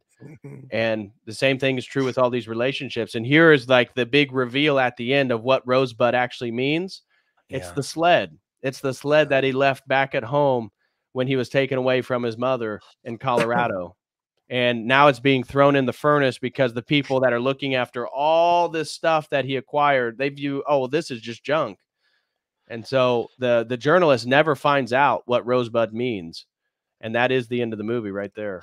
The whole thing is black smoke, right? It all just turns into black smoke with no trespassing at the end. It starts with no trespassing. We can't trespass on this guy's life. We end, and it's still there, and we're locked out of the gates. Right. You know, and I think people sometimes are like, Rosebud at the damn sleigh. I wanted a detective story. You know, I wanted to find out what it was. I wanted to put the puzzle pieces together. Yeah, a whodunit style. But they include all that in here, and we show that the way that we tell the story is completely different from how it's been told before. You know, that we have something completely unique. This is, in my opinion, I mean, this is high cinematic art, and we're left with just this. Was it Maldibulge? What's the name of the castle in Fantasia? Somebody will know in the chat. What's the castle in Fantasia? It looks like a castle, and it's a demon sitting on top of a mountain, and he unfurls his wings. You know, is it Maldibulge? Anyway, it looks like this right here. Just this castle in darkness, and it ends up that, you know, people they want that about Rosebud, but it turns out that it's everything and nothing. It's his idyllic childhood. It's the thing he lost. It's this brokenness. It's also tied in with the snow globe. It's the microcosmic world that he could have, and it expands and expands until it's shattered, and it was really nothing. It's also a word on wood, just like he printed words on paper, wood, and then it ends up being just sort of meaningless. You know, this guy has everything in the world, but he has nothing of substance, and nobody really knew him. Right. It's great film. And that's the movie. That's Citizen Kane right there, guys. So smash that like. We're going to read any of the super chats that were sent in. Thank you guys for being here. If you have any questions or comments or want to show some love and support, feel free to send something in right now. I just thought of the name. It's Chernobog, which is also a name of a demon, but Maldibulge is the name of one of the demons of the abyss in the Dante's Inferno. Chernobog is the name of the thing. But anyway, yeah, great movie, man. You want to read some super chats first? Yeah, let's get through some super chats here. Oh, look at that. We got a big one right here. So through the super chats, we had, of course, Daniel Patrick. We read that earlier. Thank you to Mela. Really appreciate you, Mela, for gifting a membership. Also, shouts out to Mela out there because I used her music in one of my membership streams the other night. If you go to Mela Forte, go to her channel after this. She's in the chat over on my channel, and she's a long time chat member of ours, of everybody who's been around for a long time, and she makes great down tempo, almost Portishead type of music, and also drum and bass. And she does live streams of making drum and bass. She's great. Shouts out to M Space AV Mav out there. Who dropped there you go. You got gifted a generous super chat. That's right. $50 super chat right there. Gentlemen, what is your favorite beer or drink of choice? No lean. Damn, we can't talk about that Waukesha. We can't talk about that Purple Rain. No, you go first, sir. What's your favorite? It depends on the set or setting. I do like a good whiskey. If I'm out and about, I'm very much of a gin and tonic guy. But if I'm at home or I'm relaxing, if we're going to drink liquor, I'm more of a whiskey myself, whiskey and bourbon. Yeah. I do not drink. I haven't drunk in a long time. I don't drink alcohol. My favorite drink, of course, is the Bull. Yeah. And then if it's not that, then it's that Zip Wow, that Samite Zip Wow. And if not that, then I got the Green Lean right here, Mountain Dew. But no, when I did drink, my favorite drink was, of course, Bushmills, 1608 Ulster. Right, Bushmills, Northern Ireland. And then my favorite, I used to love Guinness, and I used to love that Mad Dog 2020. Damn, that was the good shit. No, but I don't drink. I just drink Red Bull. Yeah, Scotch is a good one too. Mr. Westford, Scotchy, Scotch. I love Scotch. I like Scotch too. Yeah. Yeah. Thank you so much for that. Really appreciate you, Matt. Thank you. Some other super chats here over on Cash App. We had the real John Connor, who sends 25 bones, and he says for a lucky new stabbing cap. That's because of the passing away, RIP, passing away of Mr. Orenthal James Simpson, greatest running back in history, 12,000 rushing yards, Heisman Trophy winner, Orenthal James Simpson. It comes from a Norm joke. So thank you for real John Connor. Also, let's see, shouts out to Maddie out there who dropped, let's see, Maddie dropped some money on here somewhere. Maddie dropped 5 bones, I think. Yeah, thanks to Maddie at Digital Minefield. Also, a couple of big ones here on PayPal. Thank you so much. Shouts out to, says great stream on Citizen Kane. Congrats to both. That's $10 from NP. I don't want to dox you here, but in Purcell, let's say that. Say your name here. Thank you so much for that $10. Really appreciate you. Shouts out to Thomas Henderson, legend, OG Thomas Henderson, who drops 25 bones on PayPal. Says the name Jedediah means beloved by God, and it is the name Nathan the prophet gives to Solomon the king. Hey, I was right. The wisdom of Jedediah Leland is revealed in the movie in the Declaration of Principles. The estrangement of Cain to these principles and to Leland's friendship reflects his descent into corruption. Excellent analysis, so concise. Thank you for that $25, Thomas Henderson. Damn, dude, awesome. you made it the money. A shouts out to Jason, my homeboy out there, our homeboy, who drops 8 bones on PayPal. Thank you so much, Jason. Always there for us. And let's see. I think that's it. Not that that's it. That was a lot. Thank you so much for all that support. Really appreciate you guys. And DPH, what you got? I need to get some pay piggies like you, bro. Shout out to Thomas Henderson. He sent $25 as well on Streamlabs and said Orson Welles highlighted the emptiness and sterility of wealth and power. For a 27-year-old, he had it figured out early. Brilliant actor and director. No wine before its time, but Orson was a prime vintage from the start. Thank you, gentlemen. Well, thank you, Thomas, for your support, brother. Really appreciate everything you do. And over on the Dono chat, I had one $5 from Blue Skittle, no comment. We had two $5 from David Atlas and Kristen earlier. Thank you for your support. And then we have $5 came in from Both and throws in $5 with a super sticker. Thank you very much, Both and. Nice. And David Atlas just gifted a COTEL Crew membership. Thank you very much, David Atlas. Welcome, Kate J, to the COTEL Crew. Really appreciate you, David, for gifting that. And that looks like that does it on my end. So, nice. Guys, that is going to conclude our movie review of Citizen Kane. I think makes sense why it's often considered one of the, if not the greatest film, arguably you could say the greatest American film for sure, but one of the greatest, if not the greatest film of all time. So anything you want to leave with the people before we hop off here, brother? Yeah, let me leave it for the people here, the special beings out there, the Cotelians, the OG Granola Wokesters, right? The Chad nerds, everybody out there. I want to say I love y'all. Thank you so much for being here. We just hit the 3-hour mark, and I appreciate you, David Patrick Carey, Church of the Eternal Logos, for doing this stream. I think it's important to do things like this.